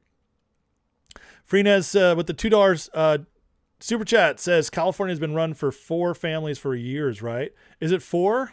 I don't know exactly how many, but that does sound right. Yeah. It's just been a few families. Yeah. And the Pelosi family being one of them. Thank you for the super chat, Freenez. 95% don't know better. 5% are playing the 95%. That is very true when it comes to certain things, for sure. But a lot of people are waking up. A lot of people are waking up, and that's what's important. All right. Let's get into this, what happened with the UFC, because this matters when you realize that this is just total panic. Okay. This is obviously, and we'll talk about the details here in a minute, but this planned attack at a UFC event where it was really a celebration of America tells you they're scared. They're scared Americans are going to remember who they are. They're scared that we're going to feel patriotic again. And because when that happens, when you become proud of your country again or starting to feel better about your country, that means you're going to vote MAGA in the midterms. And so the panic is really here, and it's proof that Trump's winning. So last night we found out this crazy possible attack was thwarted at the UFC event at the White House on Sunday night. And here's Fox News giving us a quick breakdown. Explosive-packed drones hitting buildings near the event, forcing a mass evacuation and steering crowds towards a pre-staged sniper team. A second wave was then planned to storm the White House gate. The FBI first learned of the threat last Wednesday and worked with law enforcement across multiple states to stop it. Joining us now on the phone, former FBI Deputy Director Dan Bongino. Dan, thank you for getting on the air with us. What else can you tell us? This is quite a frightening and sobering discovery. Well, notice the class warfare language amongst the plotters there that appears in this early stage. Did you guys hear that? The explosive drone was supposed to go off, scare the people, and send them out to where they would then be sniped. Whereas a second wave would storm the White House gate. All right. And so just crazy, crazy stuff. But this was a well-planned attack that would have taken out a bunch of people and possibly a lot of famous people who were there. Now here's more of the breakdown. So the explosive-laden drones were planned to strike buildings to spark mass panic and force crowd evacuation. Fleeing attendees would be directed toward a pre-staged sniper team. There was reportedly a possible second wave. Attackers would storm the White House gates. This was basically another attempt to assassinate the president while also taking out a bunch of MAGA people. It was just going to be a mass destruction. The FBI learned about it just 5 days ago through Signal chat. Now, I think this is actually a very good thing, okay, that we know our FBI is able to read Signal chats and break all this stuff up. It tells you that the FBI is doing an excellent job right now keeping us safe as they're able to thwart these things. Investigators identified 23 people involved in these discussions. An initial arrest was made in Cincinnati, Ohio via a search warrant, multiple additional suspects taken into custody, and at least 5 people as of this morning. Some suspects traveled to Fredericksburg, Virginia for final preparations, but thank God it didn't work out. Now here's Kash Patel giving us a little breakdown on it, where he said, on June 10th, the FBI and our law enforcement partners became aware of potential threat involving individuals outside of National Capital Region. Thanks to rapid action, FBI, our partners, Department of Justice, multi-state operation, are now in custody. Allegedly planned attack stopped cold. While the result represented best of investigative work, it was also nothing out of the ordinary for this law enforcement team. Isn't that interesting? Nothing out of the ordinary. We're built to detect, respond to, and bring justice to those who threaten the lives of American citizens. That's what we did here. I want to thank our great agents and partners. And here's Trump on it. Have you briefed on the attack plans for the UFC event at the White House? There was the FBI thwarted an attack. I haven't heard about it, no. But I watched the attack that I watched were the fighters, and he saw it too. By the way, he was sitting back home in his beautiful palace, and he was watching it, and they were as good a fights as I've ever seen. Right? The best fight. The best. They were. That last fight was brutal. Wow. And the two last, all of the fights. The two fights. Does this man look worried? He's got to be the most confident man I've ever seen. But again, when you see it, like what they were trying to do, I mean, they are just absolutely crazy stuff. I mean, this would have killed so many people. And again, to me, it's just absolute proof these people are being radicalized by the left. And I don't think it's coincidence when they start planning this stuff at these kind of events. I don't think it's just randos out there. I really don't. I think this is deep state kind of trying to get people to do stuff for them because they know the momentum is really bad. And the optics of that UFC fight, as we covered the other day, how amazing it was and how inspiring and patriotic and just how feel good the whole event was. That was very dangerous for them. And the reason is because they are starting to lose. As always, polls lie, but trends don't. And the trend continues that the polls are looking very bad for the Democrats. Remember, because of redistricting, the Democrats need to be ahead by 5 points. At least. They have to win the popular vote by at least 5 points in order to control the House, because the Republicans have the structural advantage. Republicans keep creeping up. You can see the trend. +7 in February. This is when blue wave became the call of the year. And it just keeps getting worse for them. And also, this was before the redistricting. All that occurred.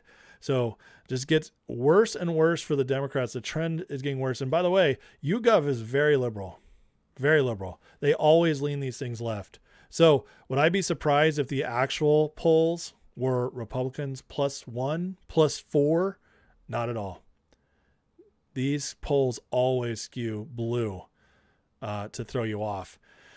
And one of the most shocking, scary polls coming out from the YouGov in the details here, we have Hispanics. Look at the trend between Hispanics from 2018, which was the last time the Democrats had a blue wave election in a midterm, to now. Down to D+4 among Hispanics. See, this was even when Trump won significantly in 2024. Down to D+4. How again? Tell me how we're losing. Because this is craziness.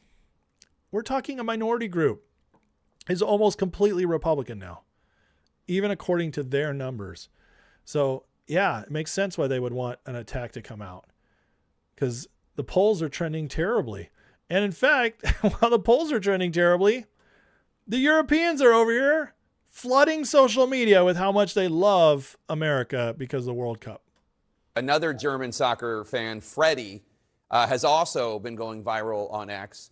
He posted this photo of a custom Welcome Freddie banner with the German flag added to Louisiana's state welcome sign.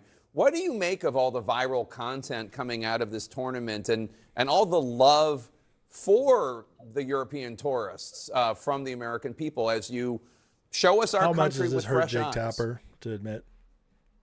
Yeah, I mean, I know Freddie. He's a nice guy. He's from like close to me, so I've been talking to him. He's loving it. He's more touring the South. I did Chicago, and I think it's more like because in Europe we have a lot of rather negative news about the Americans in the last 5 years, let's say that. And I think we are all enjoying like the fact that this country is so great to visit. The people are amazing, so welcoming. The culture is amazing. It's like Europeans are getting a new view of America right now, I think. What? Look at Jake Tapper's fake smile. That's a crying smile right there. That's a smile. That is I have to smile for the camera, but inside my heart is breaking. Look at that face. This guy just said exactly what we were talking about the other day when I was showing you guys these clips, that Europe is getting a whole new picture. This guy just literally said it.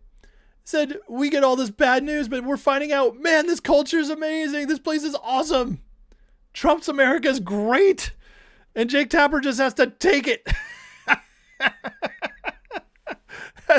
That's the saddest smile I've ever seen in my life, Jake.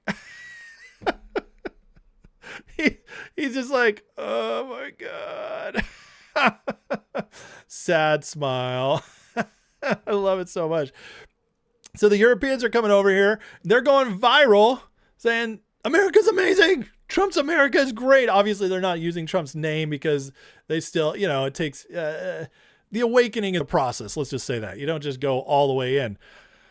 But they're showing everybody can do the math who's in charge right now. And this is just breaking through the whole globalist narrative. It's unbelievable, the timing on all this. And while that's happening, oil's crashing. Gas is already around 185 in Iowa.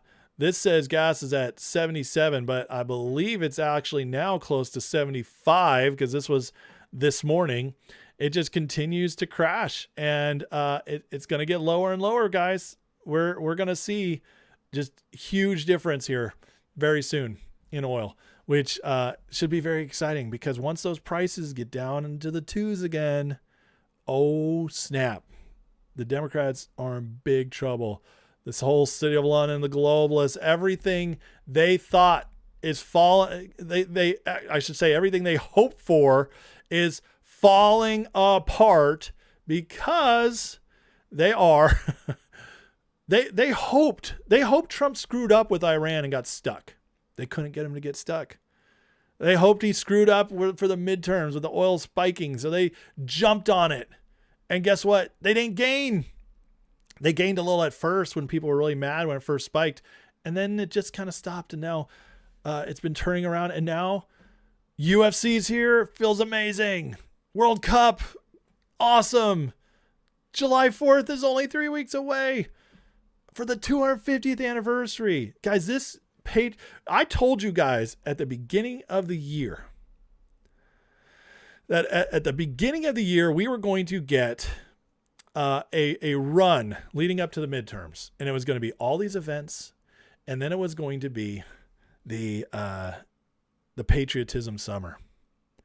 And as the economy started turning around, patriotism summer, economy turning around, going into the midterms, it was going to be horrible for the Democrats. And it is now coming out and playing out exactly as I hoped it would. And predicted it would. So this is excellent, and it's only going to get better and better. And Jamesy, this is a great little breakdown right here. Next oil shock isn't supply, it's demand. Capital markets misreading the moment as consensus focus on a temporary supply shock. Great game is changing. Closure of Strait of Hormuz was not just a supply shock, it was a regime shift. It exposed how fragile the old energy order has become and how quickly supply chains and demand patterns are shifting. He goes on to say how things have changed so much, and it breaks it down right here. Same time, supply side's undergoing its quiet revolution. Hormuz disruption revealed strategic vulnerability of Middle Eastern flows. It clarified something important. Center of gravity and energy security has moved west. That's us. Americas are now the heart of global energy chessboard. Can you imagine that ever being mentioned your entire life, as we all grew up with the Middle East controlling oil, begging OPEC to pump out more so our oil prices would go down our entire lives? It was all the ways to the Middle East. That's where the oil is. And now it's right here. I love it. U.S. shale, Canadian output, broader hemispheric supply provide a level of resilience that did not exist in prior cycles. Marginal barrel is no longer exclusively hostage to Middle Eastern choke points. Put the pieces together. Supplies normalizing as Hormuz reopens. Demand led by China structurally weakening. It's now clear the supply shock deflationary forces are strengthening across the oil market. Prices are going lower. A move back below 70 is likely. It's going to happen by next week. We're at 75 right now. A drift into the low 60s by the end of 26 is entirely plausible. Dude, I'm telling you, with everything shaping up, we're headed to low 60s by the end of the summer, maybe before. And I would not be shocked at all if we dip into the 50s and maybe have a couple major dips before things settle into the high 40s, which, we'll see. But it's always moving fast, and they tell us, because these guys they're always playing it way, way too close. They're scared, and they also don't like Trump winning. They don't like Trump winning. So, but the energy, man, you could feel the energy. In fact, the energy is so good right now that Saul Goodman is back talking up America. I don't know if you guys are Breaking Bad fans, only the greatest TV show of all time, but Saul Goodman, Bob Odenkirk, he put this together for America's 250. I gotta say, somebody in Hollywood doing something patriotic, I love it. And this is hilarious. Watch this.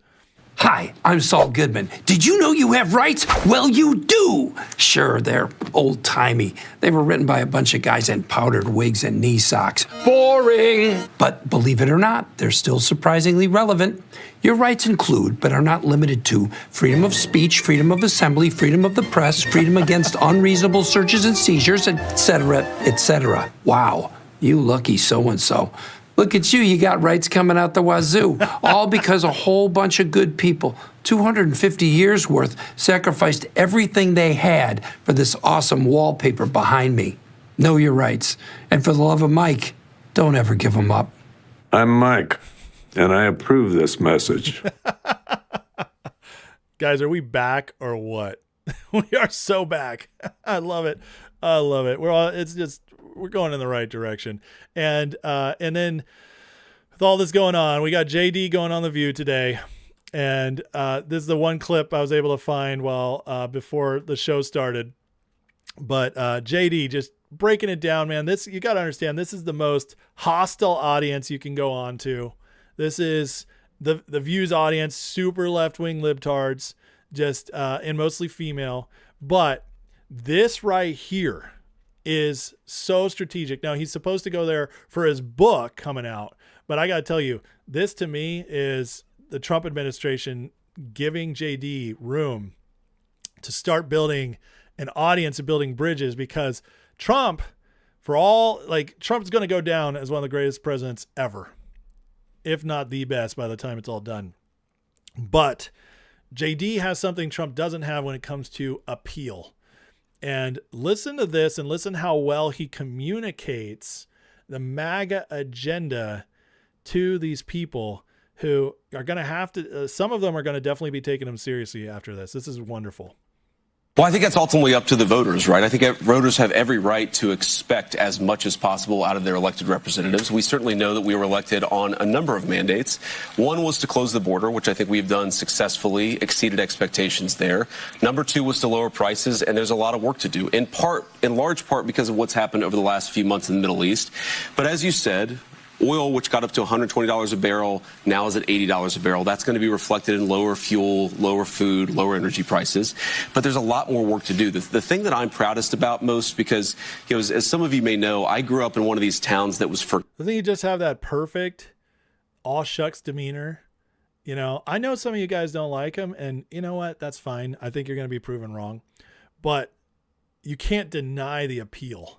This is a guy who can really, really bring in the mushy middle all the way over because of the way he speaks. And he's very, very good at this. Forgotten by the leaders in Washington of both parties is that you're seeing, that's Middletown, Ohio. That's my hometown in southwestern Ohio. It was a proud steel town. I was raised by a grandfather who was a union steel worker. Is that those jobs disappeared. Those factories closed down. The thing that I'm most excited about is you do see a large amount of capital investment coming into our country. Factories being built, construction jobs are way up, manufacturing jobs are starting to catch up. So there's a lot more work to do. I think that we're making progress, but ultimately we're going to make our pitch to the voters in November, and they're the ones who get to decide whether we've done a good job or not, and that's how they're going to vote. Did you see the seething hatred? They hate him so much. Listen, you guys got to understand, what he just broke down was so perfect. All these people are hearing stuff they never heard before about what Trump's accomplishing, and it's in a very down home way communicated. And very not abrasive, just he's playing along, and they hate him for it. These are piercing eyes. She's just oh my God. It's they're so mad. And JD, what he does so well is he did in his debate with Walz, he just doesn't get offended.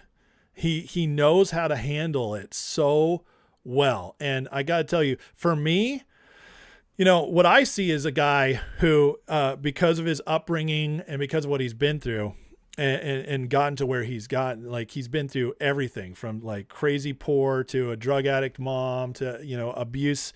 And then, went through the military. And then he got, cleaned up, got into tech world, all that. But he's seen all these different angles and he's been through so much. There's no fear. He's I've lived through hell. And he has that nature about him. Plus he knows people at every tier of America. He's been around them, and he carries that really well too. And so I'm just telling you guys, like, our future is very bright. And yes, it could be Rubio as well. And that would be excellent also. Or maybe it'll be them back to back. Who knows? But regardless, this is how Democrats are going to keep losing, because we have stuff like this going for us. We have the power and awe-inspiring events like UFC. We have just our country in general, which is awesome compared to the rest of the world. And that's getting out to the world now. And then we got people like JD, oil prices plummeting, things getting better here. My God, folks, the winning is just starting. I think we're about to, now that the Iran thing is ending, I think we're about to end into several months of extreme momentum that's going to carry through 28. Doesn't mean it'll all be easy. Doesn't mean it'll all be a free ride. But if you think we're not winning at this point, I don't know what else to tell you, because our future is very bright. All right, guys, if you don't mind, take a second, hit that like and subscribe. We're going to get to the Grifter Report next. Candace Owens versus the FBI and other stuff. But I got to say, looking in the chat here, we had major troll activity. I love it. We got firebombed by 3 major trolls in the chat, whether they were bots or people, I don't know. We took them out, but man, that means we are on the right track. I love it. Bring them on, because we are happy to delete them. We are happy to kick them out, but we're also happy to see them, because it means we're on the right track and they see us as a threat, which I absolutely love.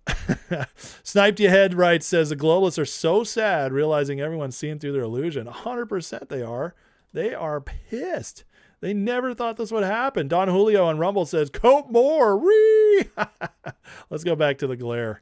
This is the glare of an angry, bitter loser woman who knows it is not going well for him. and I love it. Kash says, when Trump said there'll be so much winning, you'll get tired of winning. Little did we know there'll be so-called conservatives like Doomers and Panickins who got tired of winning. Yeah, right. Well, he exposed them. The winning really helped expose them. So we're good with that. That's a good thing. We like seeing that. We really like seeing that. Let's see here.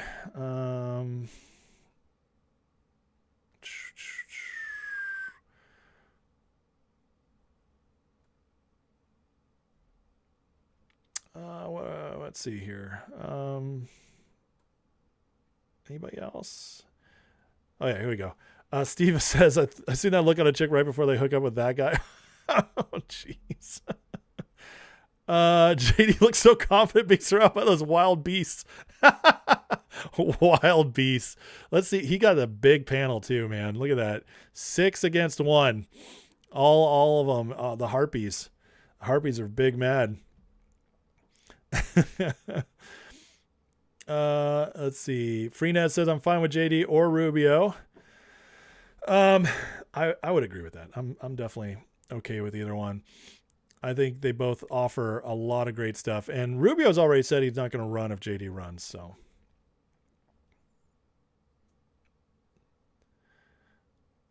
Jay Zenism says needs to be Trump again. God bless it. I don't think Trump's running again. I know a lot of you guys want that, and I have friends that actually think he's going to. I don't think he will. And Trump is always abides by the spirit of the law.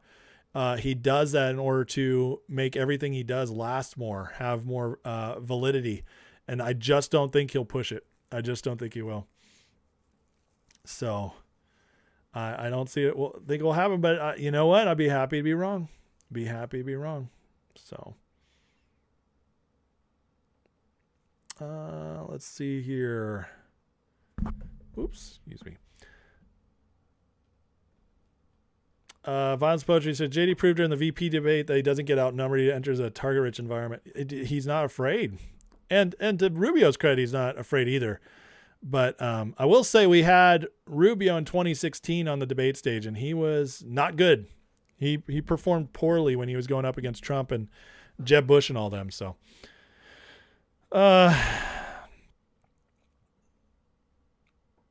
Some of the dumbest women in the world, they get to have a show and judge everyone and everything. Well, that's Hollywood for you, baby. That's how, just let the dumb people be in charge. That's how it goes. Yeah, I don't see Trump running again. He will be old, absolutely. What I think is going to happen, guys. With I know a lot of you think he's going to run. I think Trump is going to step down from president, and he's going to enter kingmaker mode, where he is running the GOP from behind the scenes. He's the kingmaker. He's the one that they got to kiss the ring to get stuff through, because the MAGA will always be loyal to him as long as he's alive. But he's also going to focus on stuff like Board of Peace, things like that. So, Explorator V with the $5 super chat. Thank you very much for the donation. Says, whether it's JD or Rubio, the other can still be active in government and official capacity. 100%. I think Rubio will actually be VP. I do. And I will say that if JD decides not to run, what I think he'll do is he'll step out of politics for a couple years to be with his kids. And then what he'll do is he'll make a big comeback. And that's probably what we'll see. He's young. He's got a lot of time.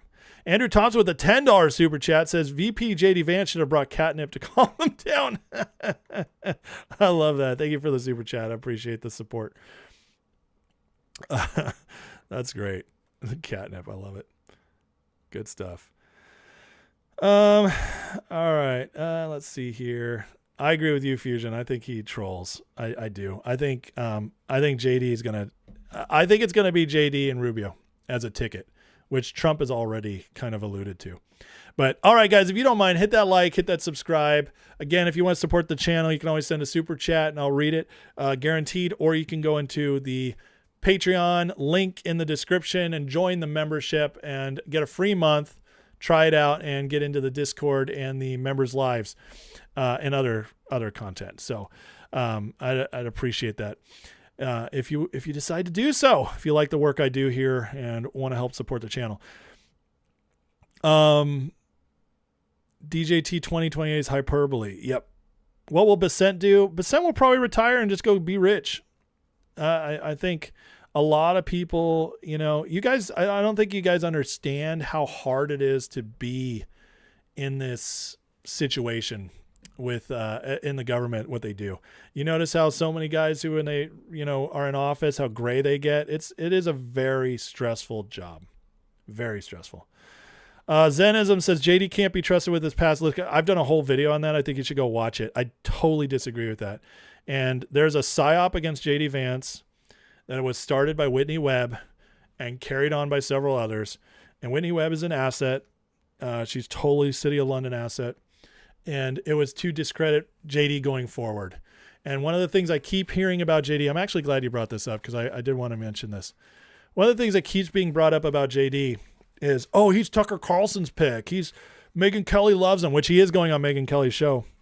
But that doesn't prove anything. Trump goes into Lion's Den all the time. Megyn Kelly, Sean Ryan, Alex Jones, Nick Fuentes, all these guys now, they hate JD Vance. What they're all saying now is Tucker Carlson, Thomas Massie for president. See, they thought they controlled JD. They thought because they got along with him that he was going to be one of them. He's not. And you see it. Listen, guys, we're about to do the grifter report. Wherever the grifters go tells you what City of London wants. Okay? If they were still defending JD Vance, if they were still making excuses for JD and trying to pit him against Trump, then yes, that would be a tell. It's the opposite. They're all turning on JD. Once Tucker turned against Trump, JD booted out his son. He's like, you can't work for me anymore. He's gone. JD has chosen his side, and it's Trump. It's MAGA. They thought they could get to JD. They were wrong. And they prove it by turning against him. Again, the whole push for Tucker or Massie or Joe Kent as president is the proof that JD they are done with him and they've given up on him. because otherwise they'd be singing his praises. We can't wait till JD gets in. We just need Trump, something to happen to Trump. JD could take over. That's what they would be saying. But City of London doesn't want JD anymore. They're trying to come up. They're trying to rise up people to challenge and get past JD. They want to throw Massey or Tucker, somebody in there. They want to throw them in. They know they won't win, but they're hoping to build up enough of an independent vote that they play spoiler, like Ross Perot stopped Bush. And don't get me wrong, Bush was terrible, but so was Clinton. But that's, that happened in 92, where Bush was going to clearly win, and then Ross Perot ran as an independent, stopped him. We have Ralph Nader ran in 2000 is basically the reason Al Gore lost. So they want to do that with J.D. Vance. They know he's probably running or Rubio's running. They want to offset that with an independent, and that's why they're pushing so hard. That's why Massey is already filed to run in 2028. That's what they're going to try to do, because they're not in on Vance. City of London's not in on Vance. And the other tell, and this is what something like, or not a tell, but the other thing people always who pick, are like, Rubio's awesome, which I like Rubio. But the other thing they always neglect is that we have a record with Rubio where he was a total neocon. He tried to pass an amnesty bill. So Rubio's got a checkered past, and he has actually a worse past than Vance. But do I think Rubio's bad? No, I think Rubio is full on MAGA now. I think he chose his side. And I think Vance did the same. Dallas with the $5 super chat with no question or comment, but thank you, Dallas, for the support. I greatly appreciate it. So that's the kind of thing you guys need to think about when you're going after Vance, is just that they are all, Trump trusts him, obviously. Trump is giving him the biggest job in the world right now. The Iran deal was just sealed, and Vance is the guy making the rounds to communicate it. Do you know what a big deal that is? That's a big deal. So I'm just telling you, the whole J.D. Vance is bad thing, I believe, is a massive psyop. I think it's massive psyop, and I, be careful falling for it. I say, the way to almost always be right is trust Trump. That's the way to almost always be right. And it's proven for me for the last 10 years. If you trust Trump, you're proven right 96.7% of the time. I'm just telling you. So it's going to be, we'll see who it's going to be, but Vance is clearly getting the assignment right now to prove himself. That's very clear. Very clear. All right. Let's get into the Grifter Report. So, over the last couple days, Candace Owens has started this major grift to try and expose Kash Patel and the FBI. It's hilarious. This woman never stops. She's always just trying to just anything that's Trump associated, Trump affiliated, she's going to just try and burn it all down, which is what they do. This is what the grifters do. And now she's targeted Kash Patel, which doesn't surprise me, because who's always targeted the most? It's Kash Patel FBI. It's whoever's AG, which Todd Blanchard or Bondi. It is Pete Hegseth with the military. It is the people in charge of the actual executive branch actions for justice. That is not a coincidence. They want to take these people down because they are terrified of them. And it's no coincidence to me that Candace just went off to Russia. FARA violations are starting to pick up. Investigations are starting to pick up. And all of a sudden she's targeting the FBI. Yeah, I gotta see what you're doing there, Candace. But breakdown right here. This guy always cracks me up. He watches Candace's show every day so we don't have to. He says, Candace Owens' new desperate strategy for content sent out a bunch of annoying FOIA requests every day to get on everyone's nerves with their fake conspiracies, and then spins a conspiracy out of it. And here's the latest from dear Candace. All right, you guys. So we FOIA'd Kash Patel's. Hold on. I gotta stop you right there, Candace. You FOIA'd? Can't you just say FOIA'd? like every other normal person in the Western Hemisphere. I'm sorry. I'm just being too picky now. Travel schedule in the 3 days leading up to Charlie's assassination, just checking off things on our list. And the government got back to us and we're just like, no, you can't have that. We're going to tell you about that. Also, in case you missed it, Erica cried again. It's my fault. It's like a weekly installment over there on X. We're going to discuss it. But most importantly, we discussed Butler on Friday and we received an astounding email. All conspiracies are now back on the table. All of them. We're going to talk about Charlie's opinion on Butler. Could this all be connected? I'll let you be the judge and just deliver the facts to you. Join us using the link, pardon me. Deliver those facts, Candace. Deliver those facts. Keep the grift going strong, girl. You do it. Well, it's just not what she said it was. Now, so the FBI responded and said, "Dear Candace," which is this great direct response, "please show us the document sent to you acknowledging your FOIA request where we said the burden of your request is too great." Show us on the document. I'm sorry. Sent to you acknowledging your FOIA'd request. The burden of the request is too great. Your show, just like the fake news media, will be called out when you lie. We hope this helps. The FBI just responded to Candace calling her a liar and her show a lie. This is awesome. This is awesome. I'm sorry. I love it.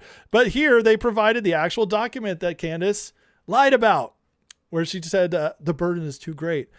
It's nowhere on this document, folks. And they blasted it out there to bring the receipts. So hilarious stuff with Candace is just, what did they think? Like, it's like Bongino at the text the other day with Tucker. Do they think that people are just not going to back it up anymore? Are they just, in the grifter world, have they just gotten so sloppy because they're getting beat back so bad and they're just desperate? Or are they just so arrogant they think nobody will ever push back on them, like in the future or in the past? I don't know. But the fact that the FBI itself is reaching out is unbelievable. I love it so much. And Candace doubles down with this pretty crazy response. Says, to the intern running this X account, you'll note we did not put your response in quotation marks. That's called paraphrasing. Thank you, Candace. We FOIA'd them. When you wrote back to us suggesting we reduce the scope of our request while referring to our request for a mere 3 days. So she's admitting that their words weren't what she said they were, which, by the way, it has a much different meaning. Reduce the scope of our request is not saying it's too much of a burden. It's basically they were probably trying to get her to actually follow the rules of FOIA. Glad to see you're actually capable of respond rapidly. Well, that's that Candace grammar. It's so good. To smear people you won't let go of Charlie Kirk's death. Do you mind utilizing a similar speed? Get this. This is crazy. To get Tyler Robinson's defense team the documents they've been requesting, which have been in your possession in September. So she just basically is like trying to help the Tyler Robinson defense team? What craziness is that? See, I don't care what you think, who you are. I mean, whether Tyler Robinson acted alone, whether he worked with all these people, the evidence is pretty overwhelming he was there. We've seen the cameras. We've seen him climbing up. That's all been released. There's no doubt that the dude had the gun and shot at Charlie Kirk. There's no doubt about that. And I believe the way the court case is going, we're going to all get that proven to us very soon. However, I mean, you can all disagree whether it's a larger conspiracy or not. That's not what we're talking about. The point is, the dude is guilty, at least in some way, shape, or form. And this is crazy to get like the defense team some help, but that kind of tells you where Candace really is, right? So this is going down right now. I love it because the FBI is just going to keep posting the receipts. And the fact that, again, I come back to the fact that the FBI calling them a lie, just like your show, quote unquote, just like the fake news media will be called out when you lie. I love that so much. That is literally the FBI saying you're a grifter. You're a grifter, Candace. So, I love it. And this is so wonderful. I just got to say, being somebody who's followed politics forever, who always wanted to actually have fighters in the office, the people I voted for be fighters. I I love it. It makes me so happy they're doing that. So Candace has got her grift going on. Well, we always have Tucker, and Tucker just recently did a podcast with Mario Nafal, who is one of the biggest people on X. And but Mario doesn't live in the U.S. He's in the Middle East, and he is pushing Tucker very hard. Now you got to ask why, as Ayal Jacoby does, because it's been over 80 times, and when your audience is mostly overseas, you got to wonder the real reason you're pushing Tucker. But here's the receipts here. With information, ordered it. You just got Mario nonstop. It's Alex Jones. It's Tucker. 80 posts from his interview with Tucker. It's a little excessive, folks. Why don't you say? But he's trying to get that Tucker message out there, and of course he is, because Tucker is continuing the grift, and trying to be serious about it, as if I'm the real truth seeker here. But and as Tom says, anyone's confused about who Tucker's platforming for and why shouldn't be after this. Well, what he's referring to is that Tucker just put on Trita Parsi. Now, Trita Parsi is the guy that we just found out is actually being investigated for FARA violations and foreign influence, foreign money for his Quincy Institute. This guy has been on Steve Bannon frequently, and now he's getting a long form interview with Tucker to break down the deal in Iran. And when you get a guy who actually is under investigation for being a foreign paid grifter, and that's the guy you're platforming to talk to about Iran, yeah, it does kind of tell you, right? Who's because when you think of all the Middle Eastern money, and when we've traced it through banks, and we look at which banks are there, the shadow banking system they have there in the Middle East, and its ties to City of London and EU and all, and, the globalists in general, however you want to say it. But when you look at all that and you realize that's the money that these guys are being investigated for, and now they're being pushed out, Tucker getting Qatari money to start his new show, yeah, it just becomes more and more obvious all the time. And now you're bringing this guy on to break down the Iran deal. Is that, I'd say that's pretty big red flag. Pretty big red flag. But as we just saw from Mario, it's not for us. This is to get out to the rest of the world who doesn't have X, who X is banned in many places, or at least a lot of accounts are banned, a lot more censorship everywhere else. And so you blast out stuff like Tucker to get that narrative going, because in America, it's not working as well anymore. But, they're going to keep on keeping on, just like Alex's show from last night, Monday broadcast, Israel vows to sabotage the Iran peace deal. Now, why would you say this?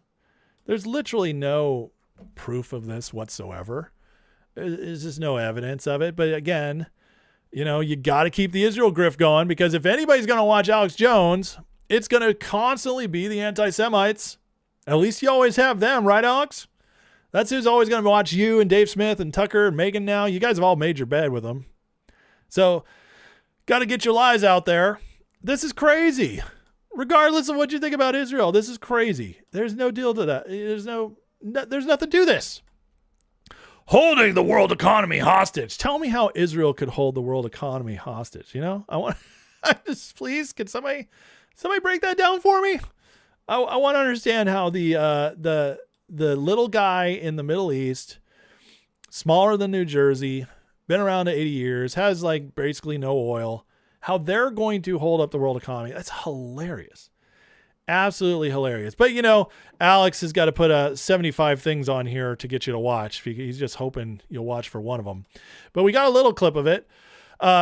This is a guy who came off from the USS Liberty, which, God bless him. I know that was a terrible event. People died, 60 years ago. But what about this guy, other than the fact he was on a boat that got attacked? What about him screams, trusted witness, trusted, genius of world events? But he's here to hate Israel, so who cares? Israel holding America hostage with nukes. warns USS Liberty Survivor Association head. Is this Alex? Alex, what happened? You used to have good guests on, Alex. You used to get names. Now he doesn't even want to tell you the guy's name first. He's got to, because somehow the USS Liberty Survivor Association head is better known than Phil Turney. I'm like, come on. Israel's holding America hostage with nukes. It's just getting worse all the time. It's getting worse all the time. These people are just running out of ideas. It's like, what can we make up today? It's the Jews. Yeah, they're holding us hostage with nukes. Apparently, Bibi called up Trump, was like, Mr. President, we will launch a nuke at you. Oh, okay. You're going to send your 1 or 2 nukes after us? We'll launch our 1,000 at you. You know, I mean, come on, Alex. This is so stupid. It's so stupid. But, you know, this guy seems pretty credible. As he's in his old office, old man office with his Fu Manchu. They're holding hostage America. What do they have? 200 nukes? Probably more. They want to destroy them? Probably more. Yeah, it's these guys. You see these guys, these dirty Jews with their suspenders. The suspenders always tell you what they're gonna do. It's always the damn suspenders.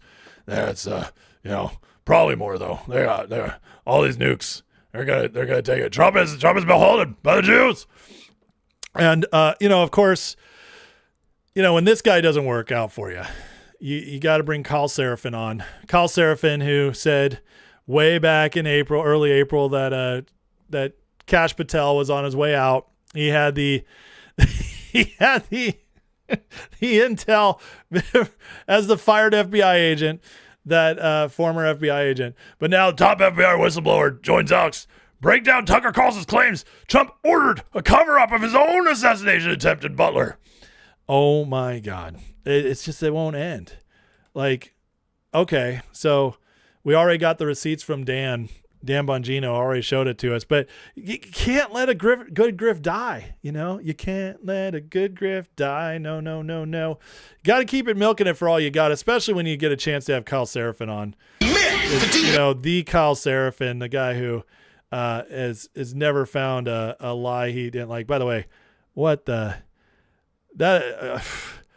holy cow, Alex. This Kyle Seraphin video, apparently 19 hours of Alex streaming. I can't look through that. I'm sorry. I was going to try to bring up a clip. Well, it's going so well for them that the headmaster, the grifters headmaster of the Duganites, Alexander Dugan himself, has got to really set the pace here. Now we're getting the messaging. Trump has lost almost everybody. Almost everybody, because everybody's so big mad about the Iran deal. He's finally losing those who were the reason why he lost everybody else before. What does that even mean? Now, this guy's not dumb. The other guys, they can be dumb. But Dugan, he's always putting something out there so they can spin it. He gives the marching orders. He says they still desperately try to sabotage the deal with Iran, but they're disappointed with Trump and angry. Wait a second. So now we see it, right? He puts it out there. They, Israel, the Jews, desperately try to sabotage the deal with Iran, but they're disappointed with Trump and angry. And that just brings us to Alex. Israel vows to sabotage the Iran peace deal. Wait a second. This is just within a few hours of each other. Man. Once you see it, you can't unsee it, guys. Once you see it, you can't unsee it. This is who Candace Owens was just hanging out with, who Glenn Greenwald speaks highly of, who Tucker Carlson interviewed and speaks highly of. Yeah, this guy. Always behind the scenes, always sending this stuff out there. Now, this is what their narratives get us, okay? So here's the terror plot again at UFC, which we talked about. The suspects are spouting the same things as the grifters. A suspect said the goal was to target billionaires and AIPAC recipients. Well, that's interesting. That's a little scary. They're using the same words as a grifter. See, this is what they want. They want to radicalize people. They want to make unstable people crazier, to push them over the edge. This is one of the reasons they do it. gives you an excuse to think like you're actually fighting a real system of evil. And you see it starts to take hold. One planner of the drone terrorist plot believed Trump was protecting Epstein and other elites who sacrifice and eat children. Oh, there it is. This is who is there. You know, this is a form of mind control. Get people to believe this stuff, and then you just keep poking at them. Poke, poke, poke. Push them over the edge. Find unstable people. Give them crazy belief systems. Here's a little breakdown on this. Explosive-packed drones hitting buildings near the event, forcing a mass evacuation and steering crowds towards a pre-staged sniper team. A second wave was then planned to storm the White House gate. The FBI first learned of the threat last Wednesday and worked with law enforcement to take out, get people up in a sniper range. It says details via the federal arrest affidavit reveal a California man named Michael Allen Thomas. Feds say he admitted he believes the U.S. government is run by elites who sacrifice to eat children, had involvement with Epstein, and are protected by President Trump. There you go, guys. I mean, it's all right there. These lies, they do matter. They are used by the deep state. There's a reason they grift. It's not just, for them. Maybe they're getting paid. Who knows? Maybe they're blackmailed. But when you continually lie and spread propaganda that's insane, that goes against all the actual facts, you end up inspiring crazy people. You end up being able to use those crazy people. This is all a way of brainwashing people to do crazy stuff. And again, once you see it, you can't unsee it. But while this is going on, the actual truth is getting out there, and this is the good side of it. This is the good side of it. You have the New York Post story today. Jeffrey Epstein was obsessed with trying to take down Trump before suicide, report says. What? You mean we're actually getting real reporting on Epstein now? What the files actually say? It's not just people like me who went through them and did dozens of hours of content on it to show you guys what was in there. The New York Post is actually posting the real truth now. This is a good sign. The grift, folks, is ending, and they're terrified of it. But the dangerous thing is that when they're terrified, that's when they ramp it up. That's when they start making desperate moves.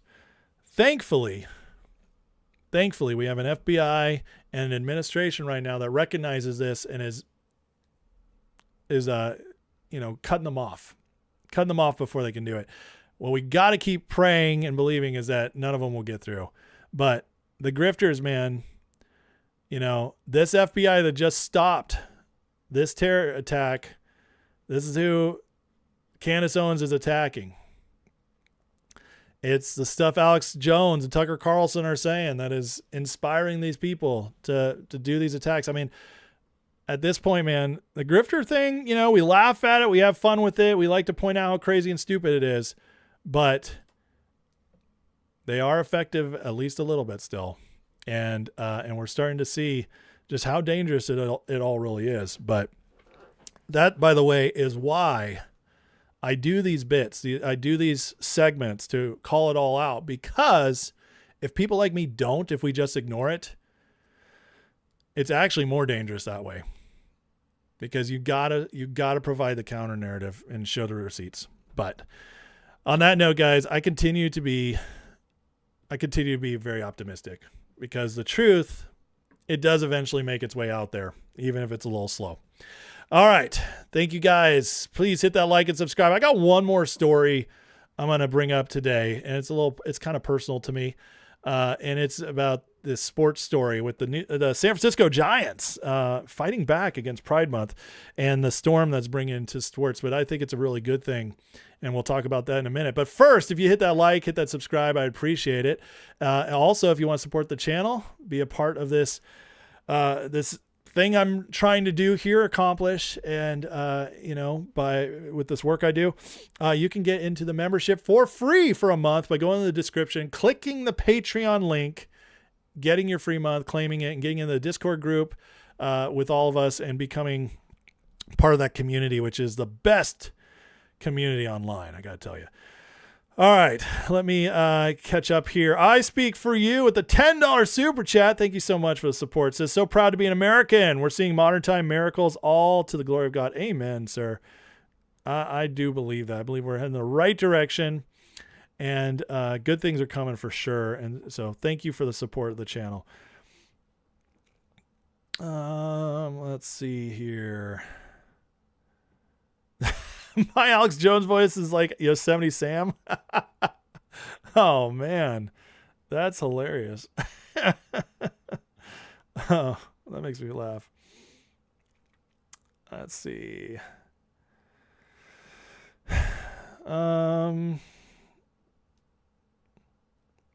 Fabuloso says, I was open to a lot of criticism of Israel, but now when I hear new accusations, I don't even take them seriously because of how crazy these people are.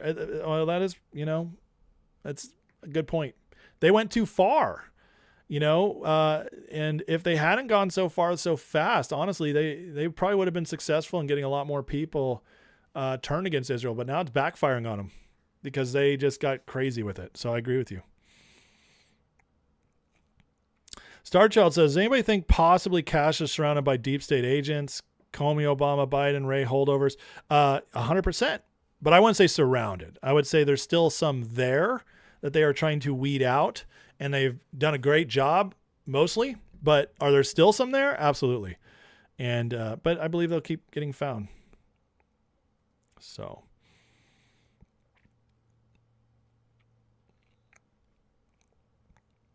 Yeah, they got their marching orders from Duke. 100%. Yep.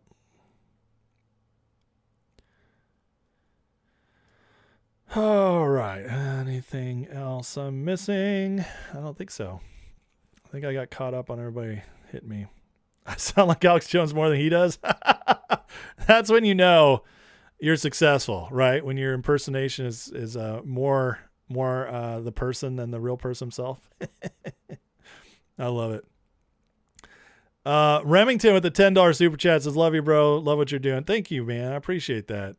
Thank you so much for the support. You've been awesome. You've been very, very supportive. I appreciate that.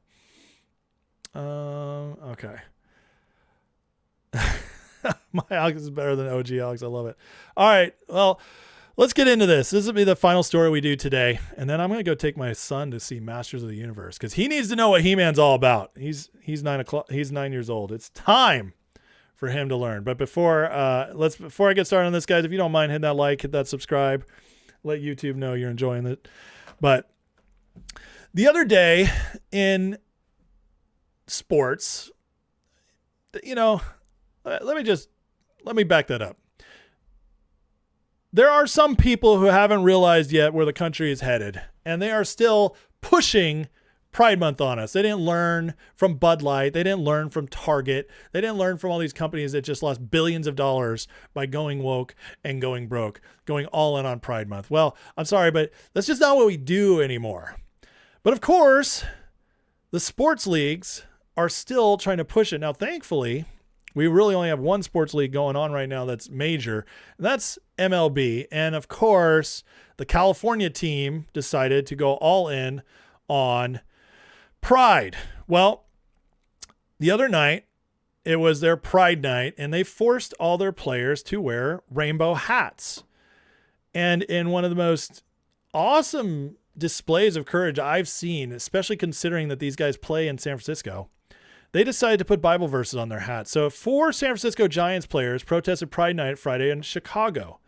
Landon Roop wrote Genesis 9:12 through 16 on his Pride hat. Reliever Sam Henches refused to wear the hat. Reliever Brubaker wrote Genesis 9:13 through 15 on his hat. And reliever Ryan Walker wrote a message on the side of his hat that was unreadable on the broadcast. What was it? But still, regardless, they set an example of how to peacefully protest. Now, the backlash has been massive. Post Millennial said that, or quotes Landon Roop here, and says the verses are that rainbow is a symbol of God's covenant never to flood the earth again. So he was just trying to promote something good. He didn't put a verse up there that was anti-gay, which he could have done. He was being from a peaceful, beautiful way of protesting. But here comes the backlash. So Sports Illustrated already. 3 Giants pitchers wore Bible verses on their Pride Night caps during Friday's game. MLB has since issued a warning to them. This shouldn't even be a big story. There's just 3 guys, right? But they have to make it a big story because they got to cater to their people.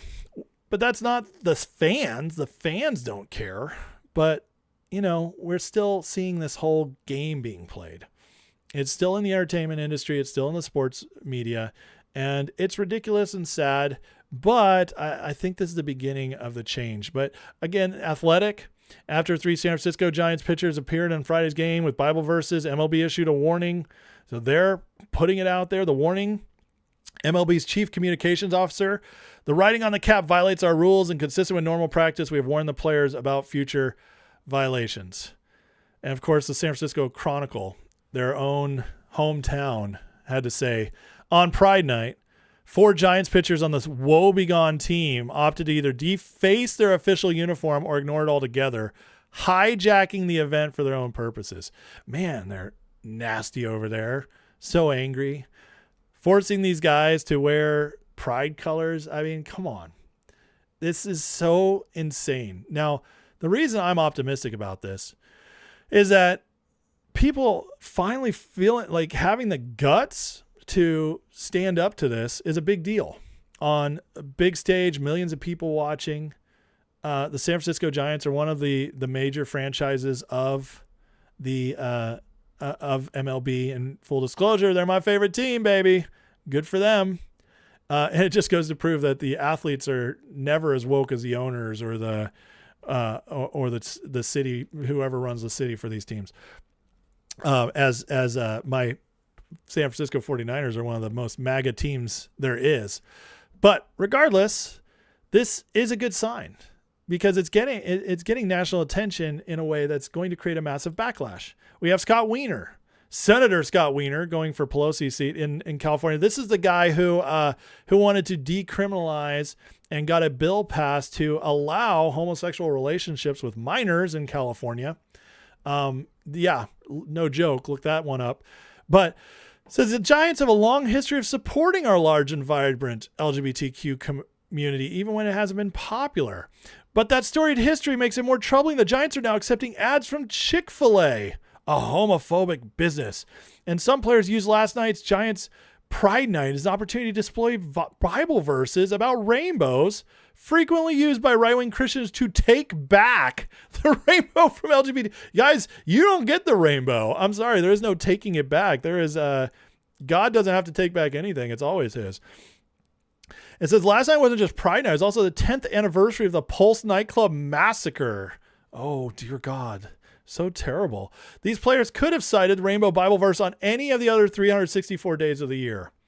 They chose to cite it on Pride Night. Oh, this is terrible. Well, the backlash is here because we have Todd Starnes coming out saying Major League Baseball is warning Christian ball players not to write Bible verses on their ball caps. Players are being ordered to violate their deeply held religious beliefs. Sounds like a lawsuit to me. We have Rob Schneider coming out and saying, I will pay all their fines. See, we're stronger than they are now. They spent years trying to bully us with all this nonsense. Even calling their hometown team a woebegone team. I mean, they still think they can bully us. It's not going to happen anymore. And, the more these people speak out and reveal themselves, the more the people are going to get angry about it. And the more they'll fight back.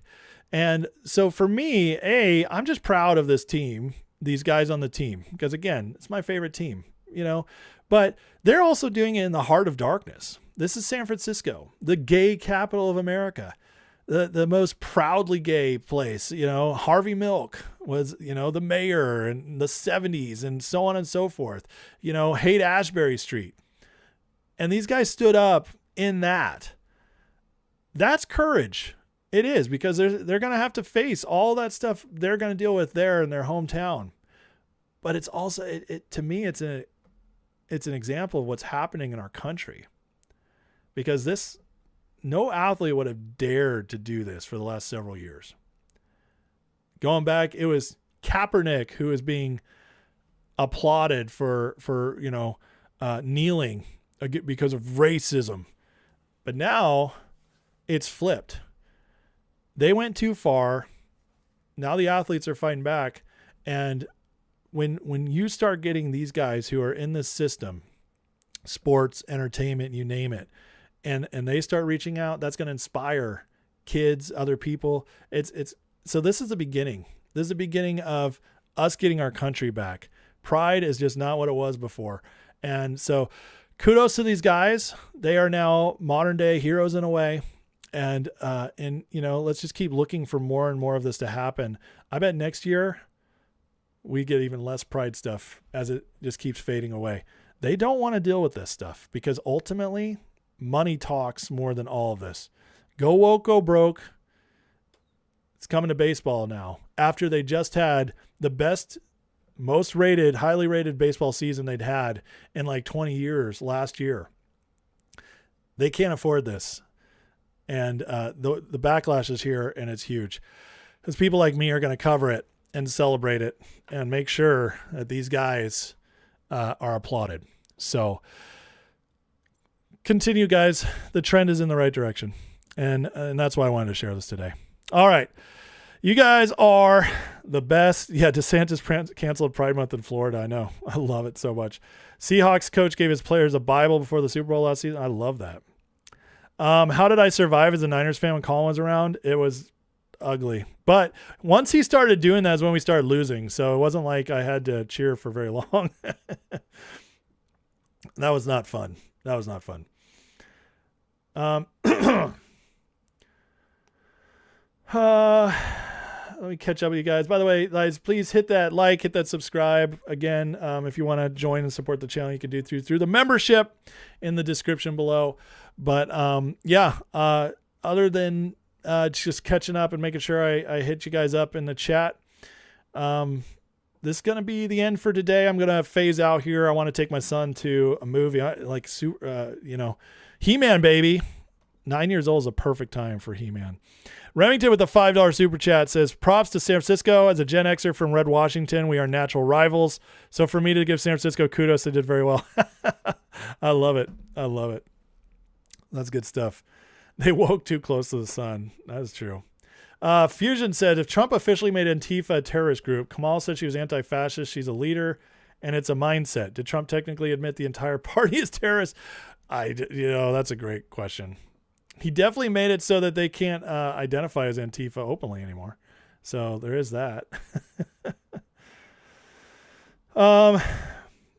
Ryan Lynn with the $50 super chat. Oh my God, says have a great time with your son. Thank you, Ryan. I will. I appreciate that. Yeah, listen. So my wife went out of town and she took the big kids with her. Then my 6-year-old daughter, she's with grandma for the night. And so I get boy night with my 9-year-old, which I barely ever get to do. So I'm excited. I'm going to take him to He-Man. We're going to, eat some good junk food. Just going to have a great night together as father and son. A good bonding time. So I got to get out of here. But I will tell you, tonight, members, and if you want to become a member, you can get in the Patreon for free right now in the description so you don't miss it. Live tonight, I will be posting a time. I'm thinking 9:30, maybe 10 o'clock. It depends on when my son goes to bed. But that'll be the time. So members, be ready. We're doing a members live tonight. And it's going to be fun. I'm going to go through some stuff. I haven't completely nailed down what I want to go through. But as always, if you're a member, know that you can, members' lives are very relaxed. We go where the members want to go. So all Q&A is welcome. And we can get into any kind of deep discussions you want. But members live tonight. So members be ready. And again, if you don't want to miss it and you're not a member, you can get a free membership right now by clicking the Patreon link in the description below. All right. God bless you guys. Have a wonderful day. For non-members, I will see you all tomorrow at noon, and everybody else, members, I'll see you tonight. God bless you. Have a great rest of your day.